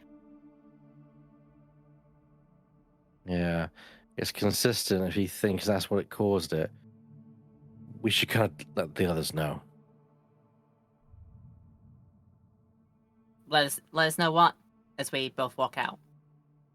Yeah, what? Seems to be we are dealing with a ghost. Louis reckons it's a despair spirit. Something that makes you real sad. Well, that And makes sense. that's evidence based on what happened to you and Frankie.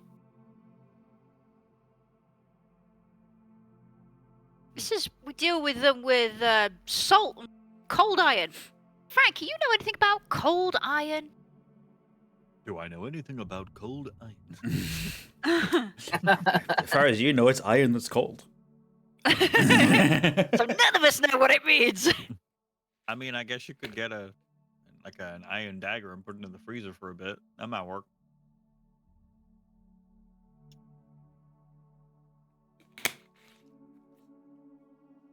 Okay.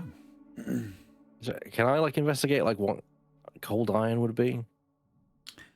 There's no riddle to this, I will say. Cold iron is cold iron. It's iron that's cold. Cold iron. Oh, Oh. okay. He was just being, eloquent. Fair enough. Fair. I can do.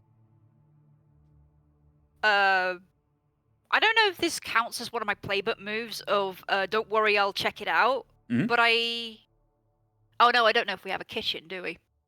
No, scratch that. So what were you wanting to do? I wanted to go look for some salt. And I was like, I'll just go to the kitchen. Wait a minute. I would say there'd probably be like a little staff room near the reception of the diner, you know, because Dave did crash here from time to time. Presumably, he perhaps had a place where he would have a light breakfast or a light dinner.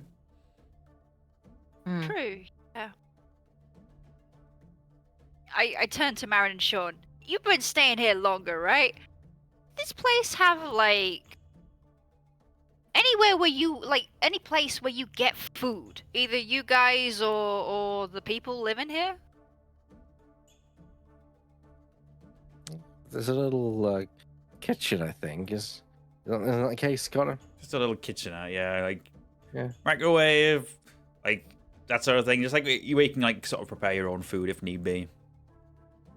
Yeah, I kind of motion down in the general direction of where it is. Mhm. Well, if we need salt, I'm gonna go get some salt. And I make my way to the kitchen. And yeah, you find salt. It's not a huge amount. It's like a couple of like salt shakers, like half full. But there's salt there. I take all of them. Mhm. I don't know how much salt we need for a spirit, so I'm gonna take all of them. Better be safe than sorry.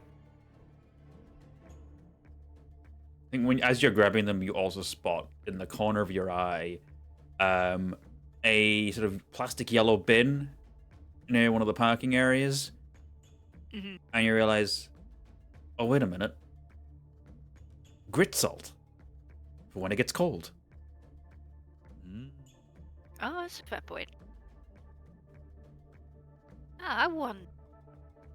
I look at my sledgehammer for a minute and be like, that kind of messes up some metal. I need to find. I go looking in the cupboards for like bowls. I mean, you find a few. It's like a All mismatch right. of different bowls that have been there over the years that people have left. Yeah. So I put the table salt, the little shakers in my pocket, and I take around like 3 bowls and go and like, and I presume I pass them again when I'm like, I'm gonna go get some grit salt. You can come help me if you want. I got like 3 bowls for it. Okay, I'll head out with John. Personally, I kind of look at Marin and says, "Oh, there's got to be a reason that she's manifesting here, right?" Just keep being. I got thinking about like where she ended up disappearing behind that wall there. Can I Think about find that. where the other side of that wall would be? The other side of the wall, it's, you know what, I would say roll and investigate a mystery for me. Hey, investigative mystery. Okay, partial success. All right. So you're trying to figure out exactly where this wall ends up. Yeah. I'd say you are able to quickly realize that the wall kind of just goes to the outside. However, it feels like there's like perhaps a space in between. Oh. Not a huge amount of no. space, but space nonetheless. Like the wall is thicker than it should be. Oh, I had this. The wall's thicker than it should be. That's a good job. You got a sledgehammer. Yeah, I was about to say, do I need to kind of put 2 and 2 together, or can I kind of have a suspicion of that there's something in the wall? Shall we say? I think you can absolutely reasonably have a suspicion of that. John, I call out. As you shout, John, you just hear a ah from Frankie.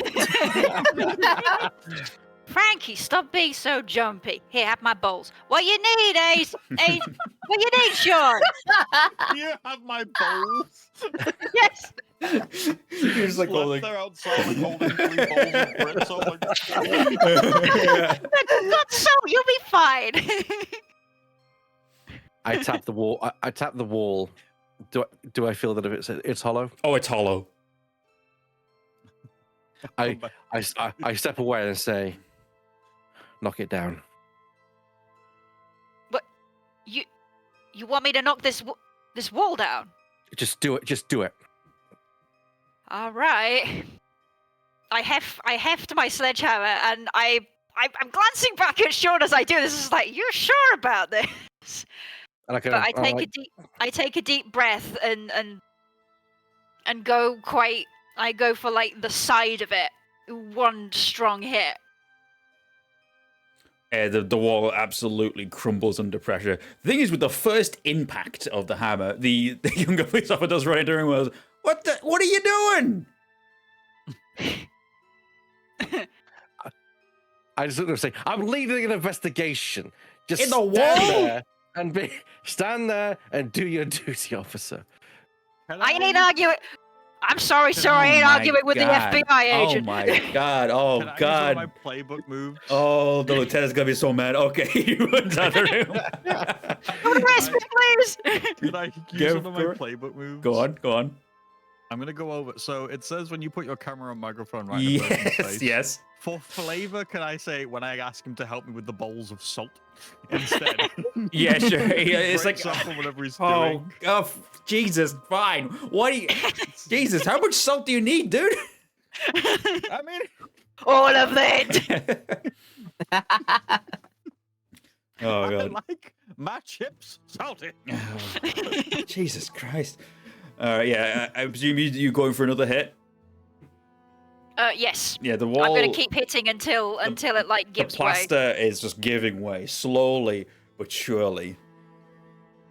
And it's, at this sort of juncture that you very quickly begin to see skeletal remains in a tattered white dress. I just gotta take out my flashlight and God. go inside. I cross myself. And I think for those of you who've been here a long time, it does call to mind that yes, a woman did go missing. And yes, the old motel owner, not Dave, but the old motel owner was suspected. But nothing was ever found. What a mercy. I will put down my bowl of salt and take some pictures. Oh yeah. It is Do what I do best, take some photographs. yeah, it's a very old like skeletal remains covered in cobwebs. It's yeah. I looked at the police officer. Get the lieutenant down here. Right away, sir. Where is actually? Okay, fine. I think we go to a little time skip where it's not that long for the lieutenant to have come down, but he is arriving and it's like, well, what have you found? A cadaver inside the wall. Skeletal remains. Skeletal. Been there a long time. Now that. Can you recall any kind of cases surrounding this place? I definitely recall one regarding the previous owner under suspicion, if I recall. Yep, I know the one you're talking about. Were there any similar ones like that around that time? I don't think there was anything similar. As far as we know, girl disappeared. Then the motel owner disappeared. No one ever knew exactly what happened. But you're saying any kind of name? Your name? It was jeez. I don't think I fully remember. I think it was Rebecca something. I really don't know. This is before I was in the police force, so we're talking 30-something years ago. I think I remember, Becky. He walks over to like the skeletal remains and like shines a flashlight in. It's like, damn. Oh, I didn't realize you'd be solving historic murders as well. Well, we had a little help. Well, we just have to hope that nothing else happens. But it doesn't explain what happened to Dave. The air is suddenly cut with a scream from the other side of the motel, instantly putting you all alert. Yep, that was. We gotta go. I'm with John. Yeah, I'm immediately like sledgehammer up, gone. Okay. Frankie knife. waits for the other 3 to go first. Yeah. Yeah. Knife out from my pocket, running over with them. And I just gesture at Frankie. Get here, come on. I will. Hold on. Let me just. I would like somebody to give me a. Just give me a quick read a bad situation. Somebody, anybody, or all of you. This is just going to be for an informational thing. I could. I'll give it a go, because I'm probably. Let's all roll then. Yeah, I was gonna say, we're gonna all roll. I'm gonna roll. Ooh. Oh, Well, Frankie, you get an XP for it. Well, yeah. Woo! So John, Sean, and Marin. Oh, we all got 8. You thematically in line. Yeah. Because Frankie's not holding it together, and these two are. Yeah. I think there's like a sort of almost simultaneous, except for Frankie, realization. Where did the receptionist go? Oh shit. What did you just say? Where the receptionist gone? Where did she go? Oh. She wasn't in the office. As you approach the source of the scream, it's one of the motel guests. She has essentially gone to one of the sort of the lavatory areas and found, well, what you saw of Dave now remains of someone else wearing thermals and a cardigan and glasses with a chain. No.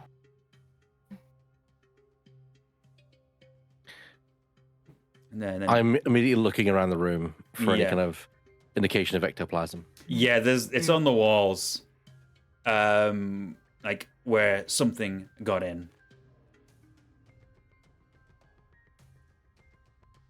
Well, looks like our ghost has taken a second victim. I presume there's the one of the people staying here has found her still in the room, kind of thing. I go to them, like gently put my hands on their shoulders, just like, come on out of here, dear. You don't want to be. What? I don't know. What happened? She's just in shock. Come on out. Don't look at that. Don't look at that no more. I heard a crying noise and I just came to look and then. Come on out. Come on out here. Let us do it. Let the agent and everybody else deal with this. You come with me. Lieutenant Walters runs in and he's like, God damn it. He also looks around the room and is like, a lot of tissues around here. Like she was crying a lot. The hell? What? And he looks over to Chase, who's like inspecting the slime on the wall. He's like, and what are you looking at? This substance was left in the same room that got Dave. What is it? Some kind It's, of chemical agent? You, uh, yes. Let's go with chemical agent, officer. Yeah. Okay. It's make sure no one touches it, and set up a cordon around the room. Yeah, he makes a quick call to some people to come down. This is very strange. First Dave's death, and finding the bones in the walls, and now this. How are you doing, officer? I've had better days. You didn't know the victims at all, anyway? I mean, I never stayed at the motel. I've had passing interactions with them before, investigating other things. A lot of people going to motels when they're hiding from the law, so... I've had discussions with Dave and Madge here. But, never knew them personally. Well, if you excuse me, officer, I need to have a word with my colleagues. No problem. He's like just talking to someone else on the phone after this. I kind of look to Marin and say, leading theory is attracted to those most dealing with sadness at this time. Nod in silent agreement. But why? You've just discovered its body, if assuming that is its body. If it wants justice, it's been discovered. So why is it still killing?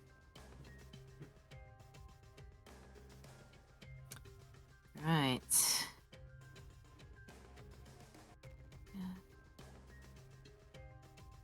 I've got one thing for my... Still got one hold for my tuning that I did earlier. Alright. What is your... what are you going to use it on?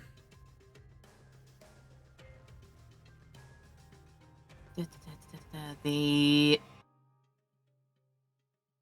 there it is. What's it gonna do? Who is it gonna? I think the most useful thing to do in this, it's either between who's it gonna get next or how can I? All these sound good. Huh. Thinking about it, all these sound good now. Mhm. Let's go for. We're gonna have to face it on and be.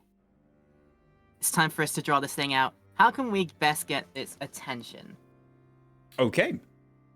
I think this does link to the other question of who is it going to get next. Because as you have surmised, it does seem to be go for people who are feeling the strongest emotions of sadness in that particular time. And, well, it's almost like a source of food for it, even. What do you do to draw something out? Give it a food source. You're saying we need bait. I didn't Quite say the word. But you were thinking it, so I heard it.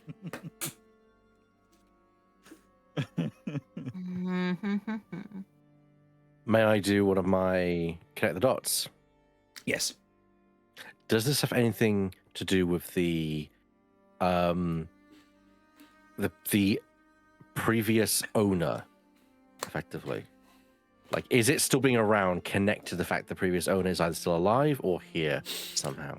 I'm going to say it's actually not connected to the previous owner. And I think the question that actually springs to mind for you is why now? This is a 30-year-old murder. Mm.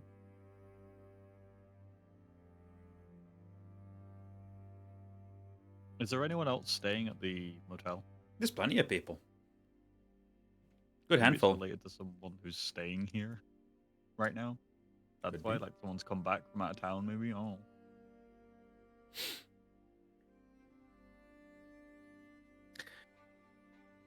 Are you saying that out loud, Frankie?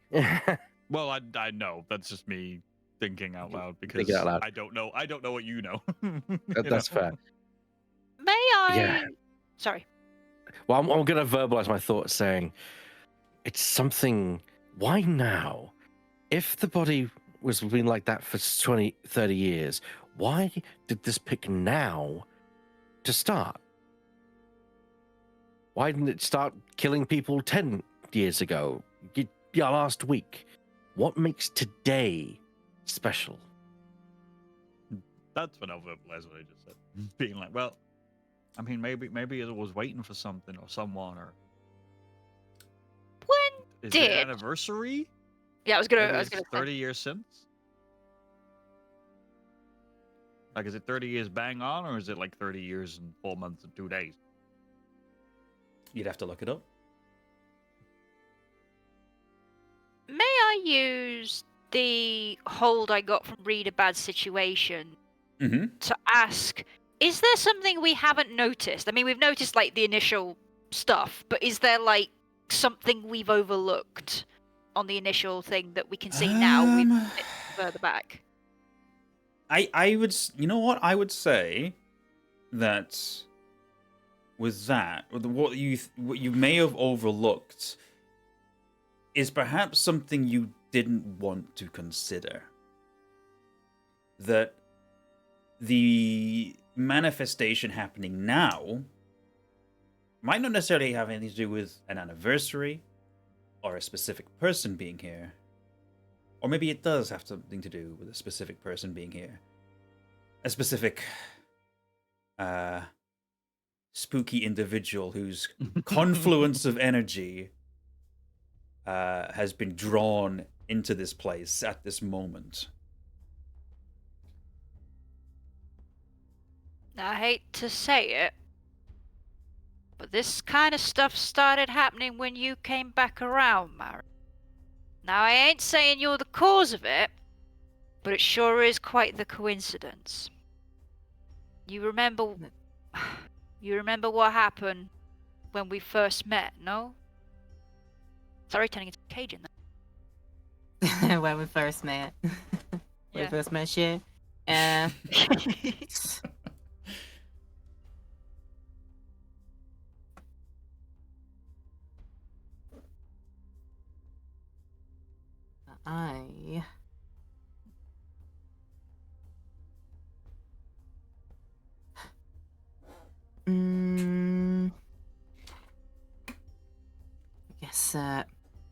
I guess thinking out loud, it's up to me to be the guinea pig and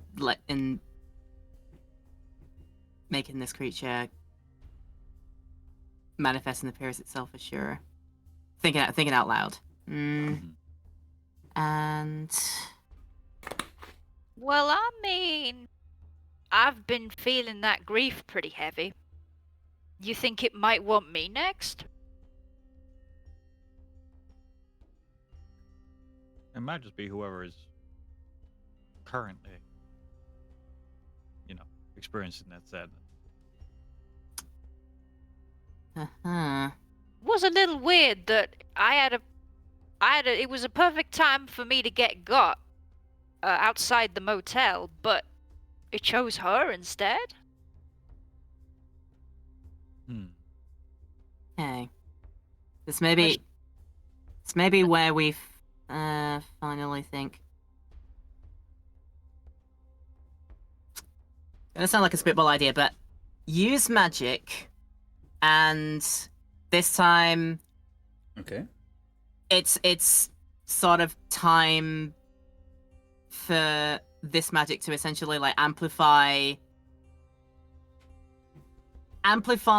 my latent negative emotions to Okay. feed myself being the so it would detect us to be detect me to be like who it would want to get to feed on next, in order to be like, as I Alright. said, the bait in the situation. To kind so- of make yourself the conduit of all the negative emotion in the area. yeah. Okay. So I'm gonna put in myself. Okay. Yeah, roll up that magic for me. And best of luck. Right I mean, Good there. luck. it's had a couple of snacks. Now it's time for a buffet. Oh no. I'm gonna do something, everyone, and I need you to be on your toes for this. I'll get the salt ready. I hand Chase like one of the salt shakers from my pocket. I'll go collect the bowls. I'll give John a bowl. And I'll give Chase a bowl. So we'll Yeah. have a bowl of salt as well. Yeah. I kind of look at the bowl like a really, but I kind of shrug. Best thing I've got. So It's salt. Look, when you can invent salt bullets, we'll use those. But for now, this is the best we got. Okay, so the pose I then take is to step slightly away from the other three and everybody else in the room. Just like in the middle, like bedside or something. Everyone else is, taking the necessary steps back, and I just close eyes, and I'm gonna be like, imagine Aerith from Final Fantasy VII, sort of like that Mhm. pose there, and yeah, Is there it's a time to channel massive that. drop above you. Are we good there? It's time to channel that negative energy to conduit and get this guy out. It is partial. Okay. Partial success. It works imperfectly. You choose your effect and the glitch. I will choose the glitch. So your effect is to, essentially take the negative emotion, take the sadness. I think Yeah. you tuning yourself in to everything nearby, it's almost like you draw it into yourself. The rest of you feel better than you have for a while. As Marin has kind of captured temporarily your sadness. Marin, it feels awful. It feels terrible. You've never felt this bad. But it's worked. However, I will say that because it's such an overwhelmingly negative feeling, I'm actually going to give you 1 harm. As it effectively drains you to a degree. Yeah. So mark off a single Actually- harm for the time being. It actually just emotionally cripples me. Mhm. The visible distress on my face, like everybody else can see it happen. Mm-hmm. Oh, a kitty. Oh, kitty. Sorry, I got distracted. It's okay. Yeah. I must admit it's hard to resist like wanting to go over there and comfort her, but I know I gotta Mm-hmm. behave myself. And now you wait. Do any of you do any preparations in the meantime? Or try and find a defensive position? Where do you want to set yourselves up? I would like. Where are we? Well, I would say you're outside the little toilet area where the receptionist was found. It's kind of a narrow sort of balcony corridor kind of thing. Not necessarily a big room. It might be worth finding a defensive position. It's up to you. Wherever you think would be the best for this. I would like to just sprinkle a small trail of salt around Marin, but keep the front end of the circle where she's looking open, so that the only way that a ghost could approach is in front of Marin, Face to face. face to face. Mm-hmm. Okay. I think I'm probably going to stand away from the entrance to the toilets and probably, but like the opposite end of that corridor, like as far away as possible, but holding the salt facing Marin. Okay. I will be. It's tricky because I don't want to be close to this, but I don't want to be not here. You know what I mean? Frankie doesn't want to really get involved because it's spookies and ghosties and he no likey, but he understands he has to be here as well. So at distance, but still there, if that makes sense. Okay. At first, it feels like nothing happens. Then a chill hits you. All of you. Marin, you don't feel the chill yet. The rest of you feel it. Your hair stand on end. And your stomachs tighten. And a shape kind of begins to appear in front of Marin. With her hand reaching out.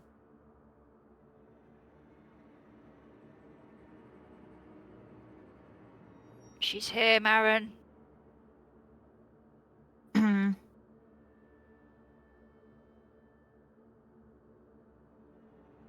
Let's. She's reaching towards you. Suddenly remembering the bit about cold iron, and I have the knife on me. I would imagine that if the room gets, this sort of like ice cold situation, that would make the iron in the knife cold. So, my action. I don't know if anybody else wants to try this, but my action is time to kick some ass. Okay. I'll kick some ass and see if throwing my knife out at where I detect the thing to be will actually do something. Okay. And you can potentially use your weird to kick some ass as well, because you have the big whammy playbook. Yes.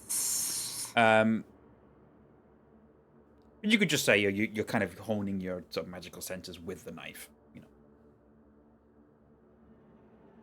Up to you. But your weird is your better stat. It is. Your tough is -1. I know. Okay, how about this then? Yeah. In the weird, imbued more coldness, somehow more chill into the knife with big whammy, and do that for like a pseudo magical sort of knife slash, basically. All right, hit me with the roll. Give me a roll of the weird roll. Ooh, that is a miss.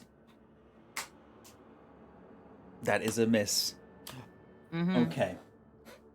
As the figure begins to reach out, becoming more corporeal in this moment, you seize the opportunity to swing out with your knife and slash. Unfortunately, being a mistrusting entity, the spirit catches your hand mid-swing. You feel the chill seep deep into your bones, and you feel yourself begin to cry uncontrollably, the tears falling from your eyes. More than that, the tears, as soon as they fall off your face, are drawn towards the entity. Ugh. And I will say, let me check my notes real quick. You take 1 harm as some of your life force is siphoned away. This all happens in an instant, by the way. You all witness this happen, and it happens in an instant. Okay. Oh, gosh. You back? Hold on. We have a bit of a Discord glitch. Ebak's turned into a robot. We got you? Can you hear me? Hello? Okay, there you are. There we Better go. now. I think you're Much back. better Yeah. now. And slightly back. Yeah. Yeah, I don't know what wrong to say. Can you hear me? You're kind of just a bit robotic, a bit choppy. Yeah. We're losing the visual a little bit as well. Quite a bit. Yeah. Yeah, something's up the minute. In fact, I've lost quite a lot. Oh no. Hey, now you're back. Are you good? Hello? 1, 2. I hear you fine now. Speak again, sir. I am. Am I back? Okay, that's good. Yeah, Yeah, but- I think yeah. you're Sounds good. like you are, yeah. Yeah. Sounds like you're good now, yeah. Cool. Fucking ghost got him. I know, right? No, it's So- getting me instead.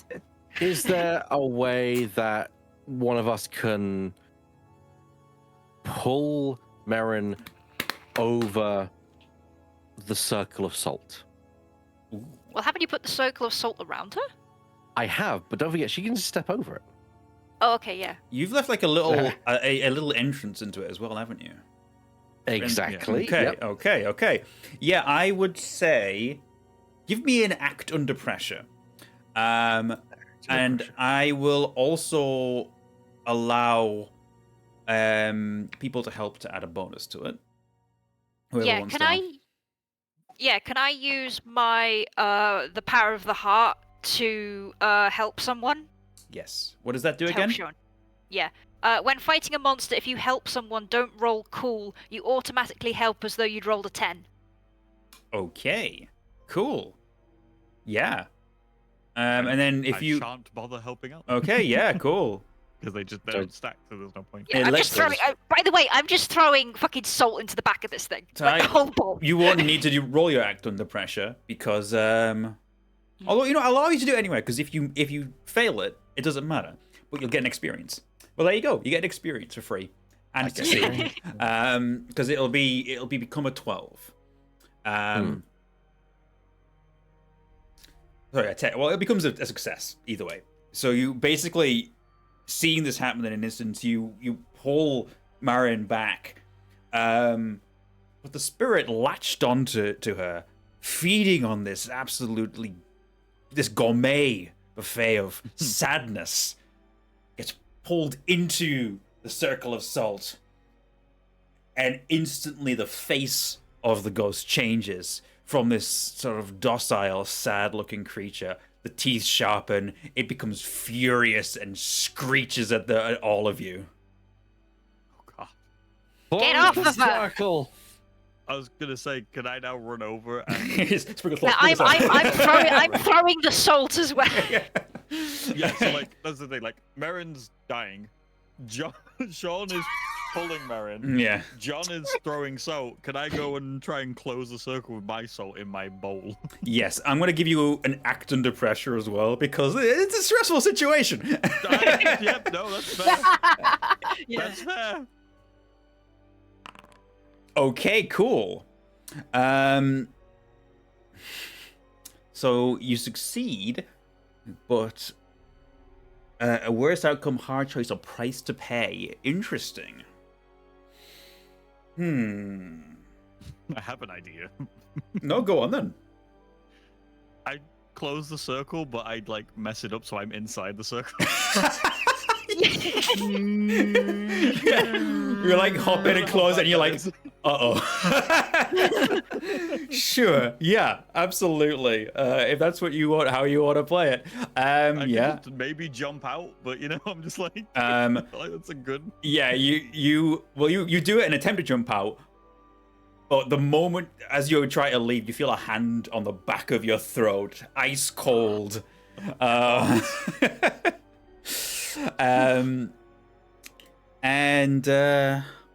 Ooh.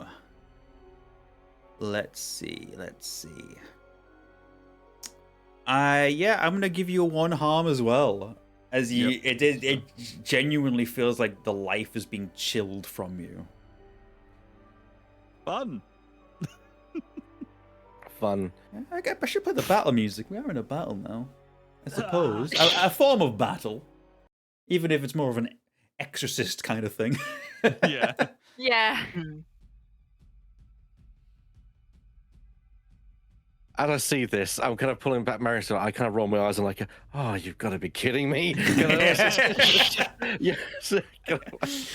As I think, for a second time today, amateurs. Yeah. What is everybody doing? Do I have any salt left in my bowl after I just yeeted it at the? You've got a decent amount left, yeah. I throw it at her again. Okay, Like, get as off you Frankie this throw it- time. Give me a kick some ass. Okay. Partial success. Cool. You and whatever you're fighting inflict harm on each other. Okay. I mean, I don't think you're being harm's way right now. I think I'm inflict the outside of harm the rating circle. of your weapon. Okay. I will say though that as you throw the salt, yes, it does do some harm to the ghost as it reels back and screeches. But the slapdash way in which you've thrown the salt does spread it slightly in the circle as well, creating openings. Yeah, that makes sense. And it releases Frankie, and you drop to the floor, like, absolute chills down to your bone. And it screeches at all of you, and sort of does like the you know in the Ghostbuster Spirits Unleashed when you almost catch a ghost and it goes through a wall. Pretty much that. Shit. I mean, like, after it. Okay. How? Well, because through a wall, presumably we could like try and go into where the other wall comes out. Yes, absolutely. I would let you do that if you want to act under pressure to try and keep your head cool and figure out exactly where it's going. Yep, sure. Another miss. Oh, I get another XP. Yeah, you get another XP. Unfortunately, you head into a dead end and you're like, I was sure this was where it was going. Yep, that's me out. Anyone else? If anyone else wants to do a roll. Can I? I don't know if this would work. Could I try and use manipulate someone to like taunt it back here? Interesting. Be like, hey, your meal's still here because Marin's still got all that stuff. No, you can't do that. And I'll tell you why. Under manipulate someone, it says monsters and minions cannot normally be manipulated. That's fine. Okay. That's fine. It's a good idea, but unfortunately, no. That's fine. Marin, would you? I understand you have some of the sight. I mean, can I make it a deal? Do I need to? I would say roll investigate and mystery. Yeah. Where it's specifically to kind of figure out where it went. Okay. Let's go investigate. Find where it go. Oh, it's not going well. Well, mark off an XP. I got an XP. Woo. Okay.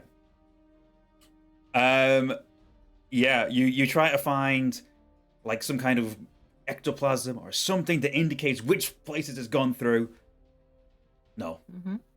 It's slipped away. Okay. I don't have a hold by this point, do I? You've used them, yeah. I think you've used all three.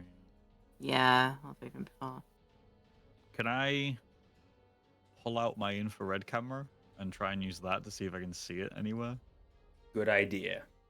Yes. And I don't think I'm even going to make you roll for that one because I think that this will just work. You just have the right kit for the job. You go, wait a minute. You pull up your camera. Yeah, I remember. And you see I literally in real life went, wait a minute. Yeah. You pull it up and you try and look for the purple humanoid shape as it has moved. You spot it. It is moving through the motel rooms and heading back down to the office area. It's heading to the office. Ugh. Let's go. It's time to You run right. down there. You run down. Yeah, it seems to be moving towards the place where you found its bones.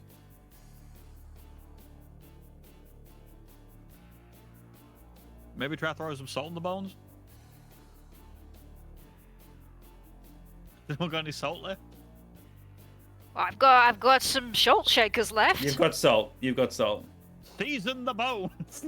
You sure that's gonna work? Surely she needs to go back to her bones, no? I don't know. I look at Marin and Sean like, you guys know?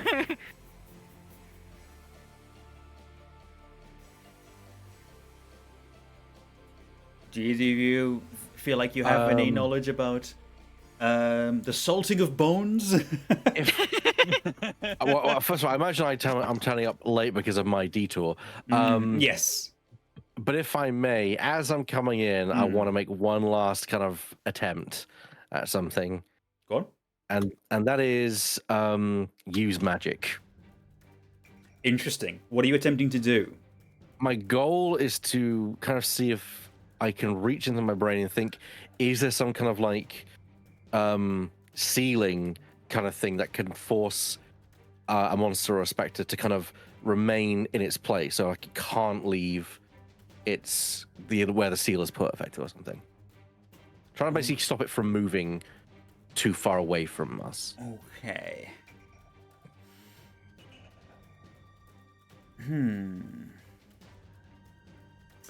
I feel like you would need some supplies to do this. That's fair.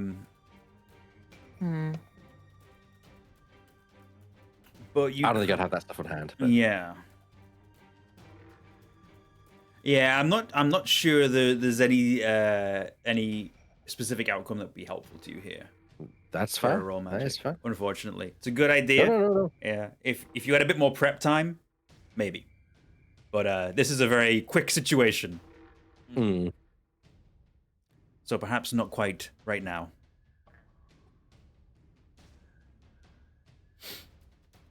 Agent, are we salting the bones or not?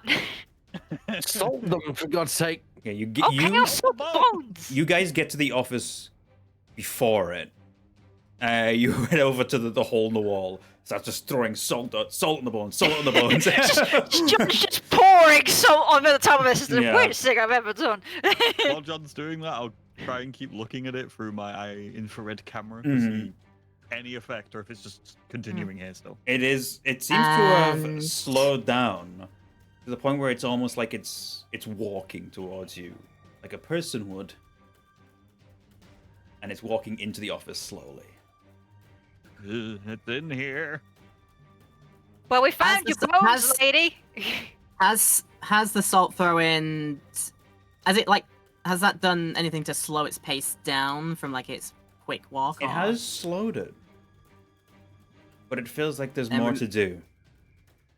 Feels like there's more to do. You're cold. You're cold iron. Stab it with your cold iron. So I get out the knife in hand, look at it with determination. It's time to kick some ass on some bones. All right. Okay. Kick some ass on the bones with a knife. Aim for, I would guess, where his heart would be, and if that combo does anything. Do it. Kick some ass on them bones. Success! Oh, Massive yes. success. Yeah. Yes. Okay. I would say right now, you feel it. You feel the energy of the spirit world flowing through you. All of the sadness, all of the tragedy that occurred here. It flows through you like a life force, an energy. And as you leap towards the bones, plunge the knife, the cold iron, between the ribs where the heart would have been. It is a dead-on hit. Instead of the cold you felt for the last, day or so, you feel warmth. You feel a warmth that calls towards your very core, to your very soul. Almost as if it was the fire itself that claimed your family years ago. And as you plunge the knife in, the knife itself catches fire and sets the bones alight. Your eyes glowing orange as you do this.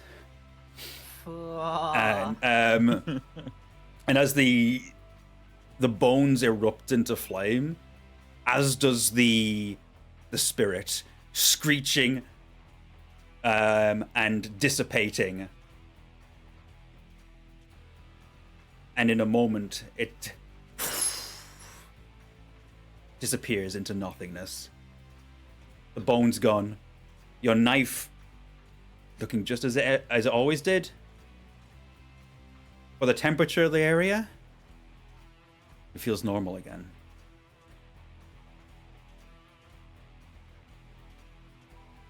Lord rest her soul. I'm glad we're in a motel. I need to sleep.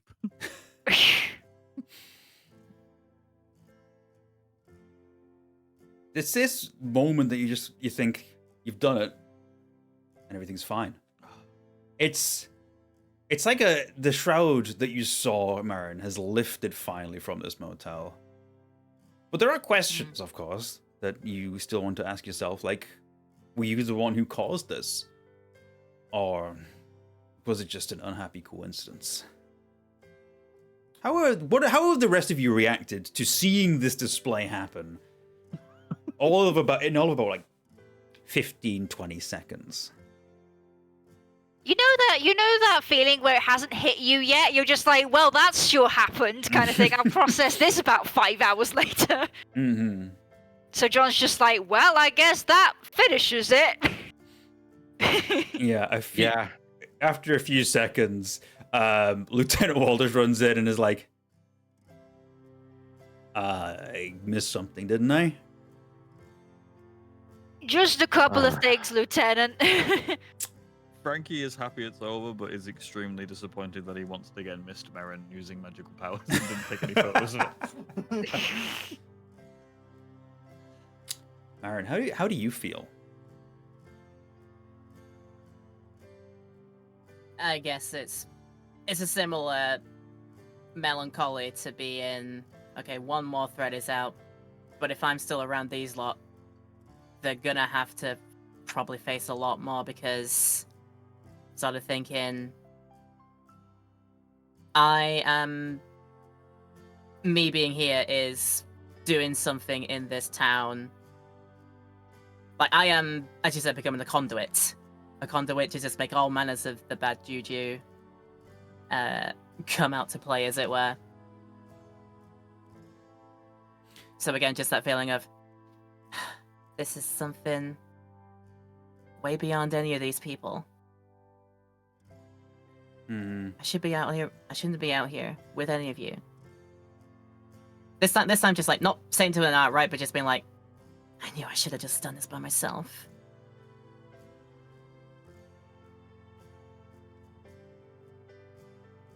How do the rest of you feel about that? You can't do any of this alone, Marin. Look what happened. If we weren't there to help you, that spirit would have got you just like the woman back in the toilets. Whether you like it or not, gal, you need us, and we're here for you, like I was for you that night, and I'm here for you again, and I'm sure the rest of us will be too. As long as it's not ghosts. A little wry smile when Frankie says that. I'm just not saying anything, as my own suspicions are confirmed. Okay. I turn to Sean at this point. It's just like, well, Agent, bet you got a lot of explaining to do, huh? Well, yeah. I've been doing a bit of my own investigating, says Lieutenant Walters. Sort of a couple of things I noticed as well. I don't know if you guys found this yourself. It turns out, I've talked to a lot of the people in this motel. The receptionist and Dave, secretly an item. Oh. No wonder she was so upset. Poor gal. That makes sense. Huh. Damn. I don't suppose any of you saw where those bones went. No, I just peered through the wall. We went outside to investigate the scream that we heard, and when we came back in here, they were gone. It was very strange. Probably some hooligans. It wouldn't be the first case of stolen bones in this town.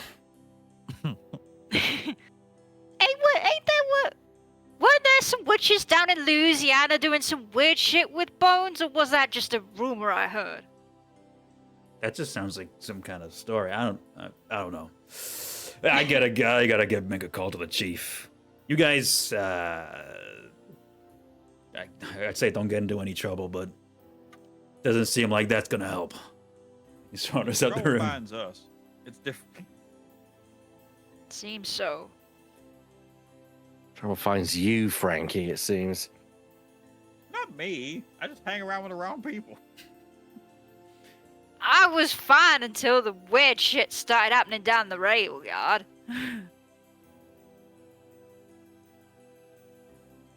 I do have one final connect the dots, I think, to spend. Okay. I'm guessing it's a case of, is all of this being connected to Marin's return, effectively? Just confirmation for myself. Yes.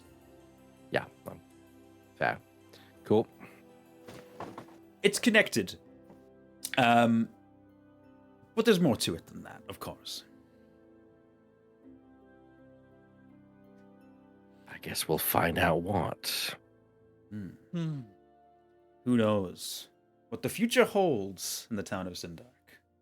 Next time on the Sindark Wizards. Next time on the Sindark Mysteries. Okay, everybody. Thank you for joining me today. That was a very fun, spooky session.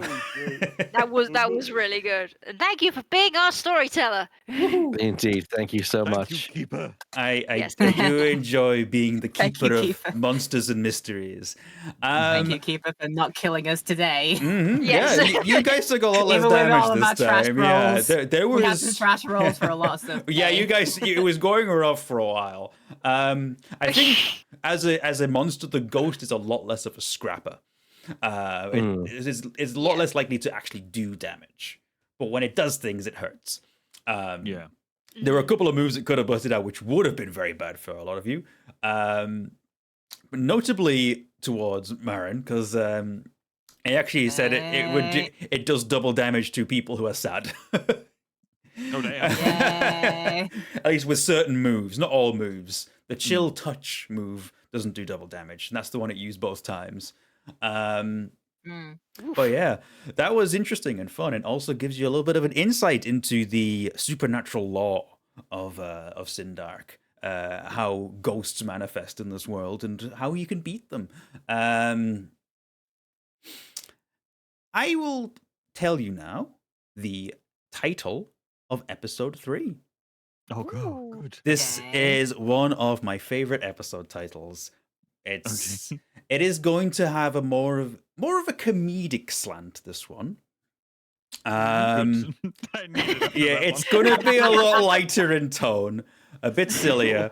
Episode 3 is titled My Little Stab Wound. Oh my gosh. My little stab Stab wound, wound, my little stab wound. Oh, God. And I will leave it to you to try and figure out what the hell that means. Oh my God, you did say she wanted a pony. Don't say that. No, easy. Oh, man. This is where the sort of like misdirection Oh. happens. So it sounds like a really cute thing, and then at the end, Allow the end me of it, to it just- sits back into that because it's kind of feeling like it's My Little Pony is like obviously a toy line. Yes. It goes into toys and then it immediately just becomes horror again because it's just about like creepy toys. Bird's asking, Misdirection. will I invite poppy Cher playtime at home. to guest star on a comedic episode? X-Files did that. I mean, if Cher was within my budget, maybe. We do need to do the end of session experience real quick. Yeah. Because I have 4 questions. You may remember how this works. If we get 2 yeah. or if we get 3 or 4 of these with a yes, then you get 2 experience points. If we get 1 or 2, then you get 1 experience point. So, did we conclude the current mystery? Yes. Yes. We did. Yes. Yep. Did we save someone from certain death or worse? Uh, I'd say Marin was saved. yeah. If you guys weren't there, I was in a situation. she would have been mummified, all the moisture drawn out of her, literally crying to death. Yeah. Again. Great, yeah. love this, Connor. So good. So that's 2 yeses. Did we learn something new and important about the world? You've learned about ghosts. Ghost lore. Ghost lore. We've discovered Louis. And Louis, yes. And Louis Louis. may yeah. well come up. He owns an occult shop called, I keep forgetting the name of it. It's something in incantations. I wrote it Yes. down, and I have to keep checking it. Illuminations and incantations. That's it. There you Luminate. go. Yeah. Louis Lorraine is his full name. You also met Lieutenant Mason Walters. He's probably a frequent ally, I imagine, who you may The talk Sheriff to. Randy's Yeah. part. The other question we have as well: did we learn something new and important about one of the hunters? I don't know if that's a yes, but did we learn anything important about each other today? I don't think so. Let's say no on Nah, that one. But you still got it's- 3, yeah, which means you still get 2 experience points. Yay. I have One. dinged. I have I've also dinged. dinged. Yes, I've crossed on to the next page. Oh, interesting. I dinged before we even got to the next to those questions. So Okay. 5 out of 5. Okay, for me, so yeah. all right then. That means you will level up. All of you level Yay. up, I guess. Yeah, interesting. I guess you click the advanced button. I believe so. Yes. And leveling up, you get an improvement. Ah. Yes. Hold on, So need to find you get an improvement when you level up. So you can get +1 to a rating. You can take a move from your playbook, take a move from another playbook, gain an ally / gain a team, gain a haven like the expert has, add an option to your haven, or you have specific ones that are unique to your character. Yeah, I'm just getting a selection of the moves. Sorry, where's the advance button? Is it in It's the at the character very sheet? top next to the It's the Your little actual arrow book. pointing Mhm. upwards. there'll be a 0 and there's a little up arrow. Yes. Ah, yes. All right. Ah. Let me see. Let me see if got I've it. still got the playbook here. I was gonna say, yeah, it's there time it to is. read the playbook again. I just want to see. If you guys don't want to do this just yet, we can like sit down and do it another time before we do the next session. But it's there's not like too many options. It's just pretty much just picking a thing and running with it. But yeah, you've all leveled up. Very nice. It's very organic, isn't it? With the way it's like I the don't know if I did it failures right or teach if I you cocked more. it up. I will have a look at your sheet. Hold on a 'Cause second. it said you get 3 things, so I picked 3 things. me too. Okay. I'm I seeing got one 3 of more these that sounds. playbook moves. Let one me of have a these that I look. really want. Unless it was meant to only get 1. I think it should just be the one. Oh. Yeah. Because the little I pop-up don't know box why said it you get gave- 3. Yeah, it's saying pick 3 mundane moves for me. It's like That's weird. I got pick 3. I got pick 3 spooky moves too. Yeah. But I mean, if we're only allowed one, I know. I think should I've just got be which one, I I think. want. That's fine. I know the Let's one I have a want look. anyway. Okay, experience points. You get to mark your next experience box. You level up. Choose an improvement.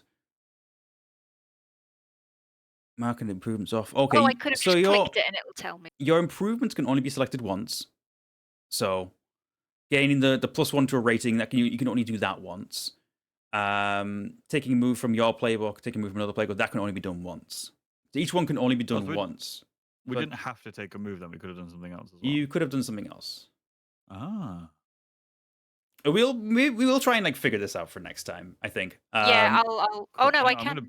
I'm gonna bin those 3 things. Okay. Oh, I can't. Oh, I can't go back into the choice thing now. I've Damn. bin those 3 things. I think if you max out your XP, it'll let you click the button again. You should Yeah. be able to alter the advancement level it's as well. advanced me to 2. I just want to go to 1. Hold Please on, don't do I this. should be able to put you back to 1 if need be. It's we'll get it fixed. Don't worry. We'll fix it in post. Let's do this and let's do this another time. Okay. That's Just fair something. enough. Okay then. Yep. So we'll get the level ups figured out for next time. In episode 3, my little stab wound. My little. Sorry. Yeah. But I will also say thank you all for being wonderful monster hunters today. You've all done very well, and you solved the mystery very nicely. Mhm. It was great. Yeah, It it was was fun. All it right. was very fun. Right, yeah. And do you guys have any lore questions or gameplay questions or? Not right now that I can think of. No, Okay. Yeah. I'm good. Cool.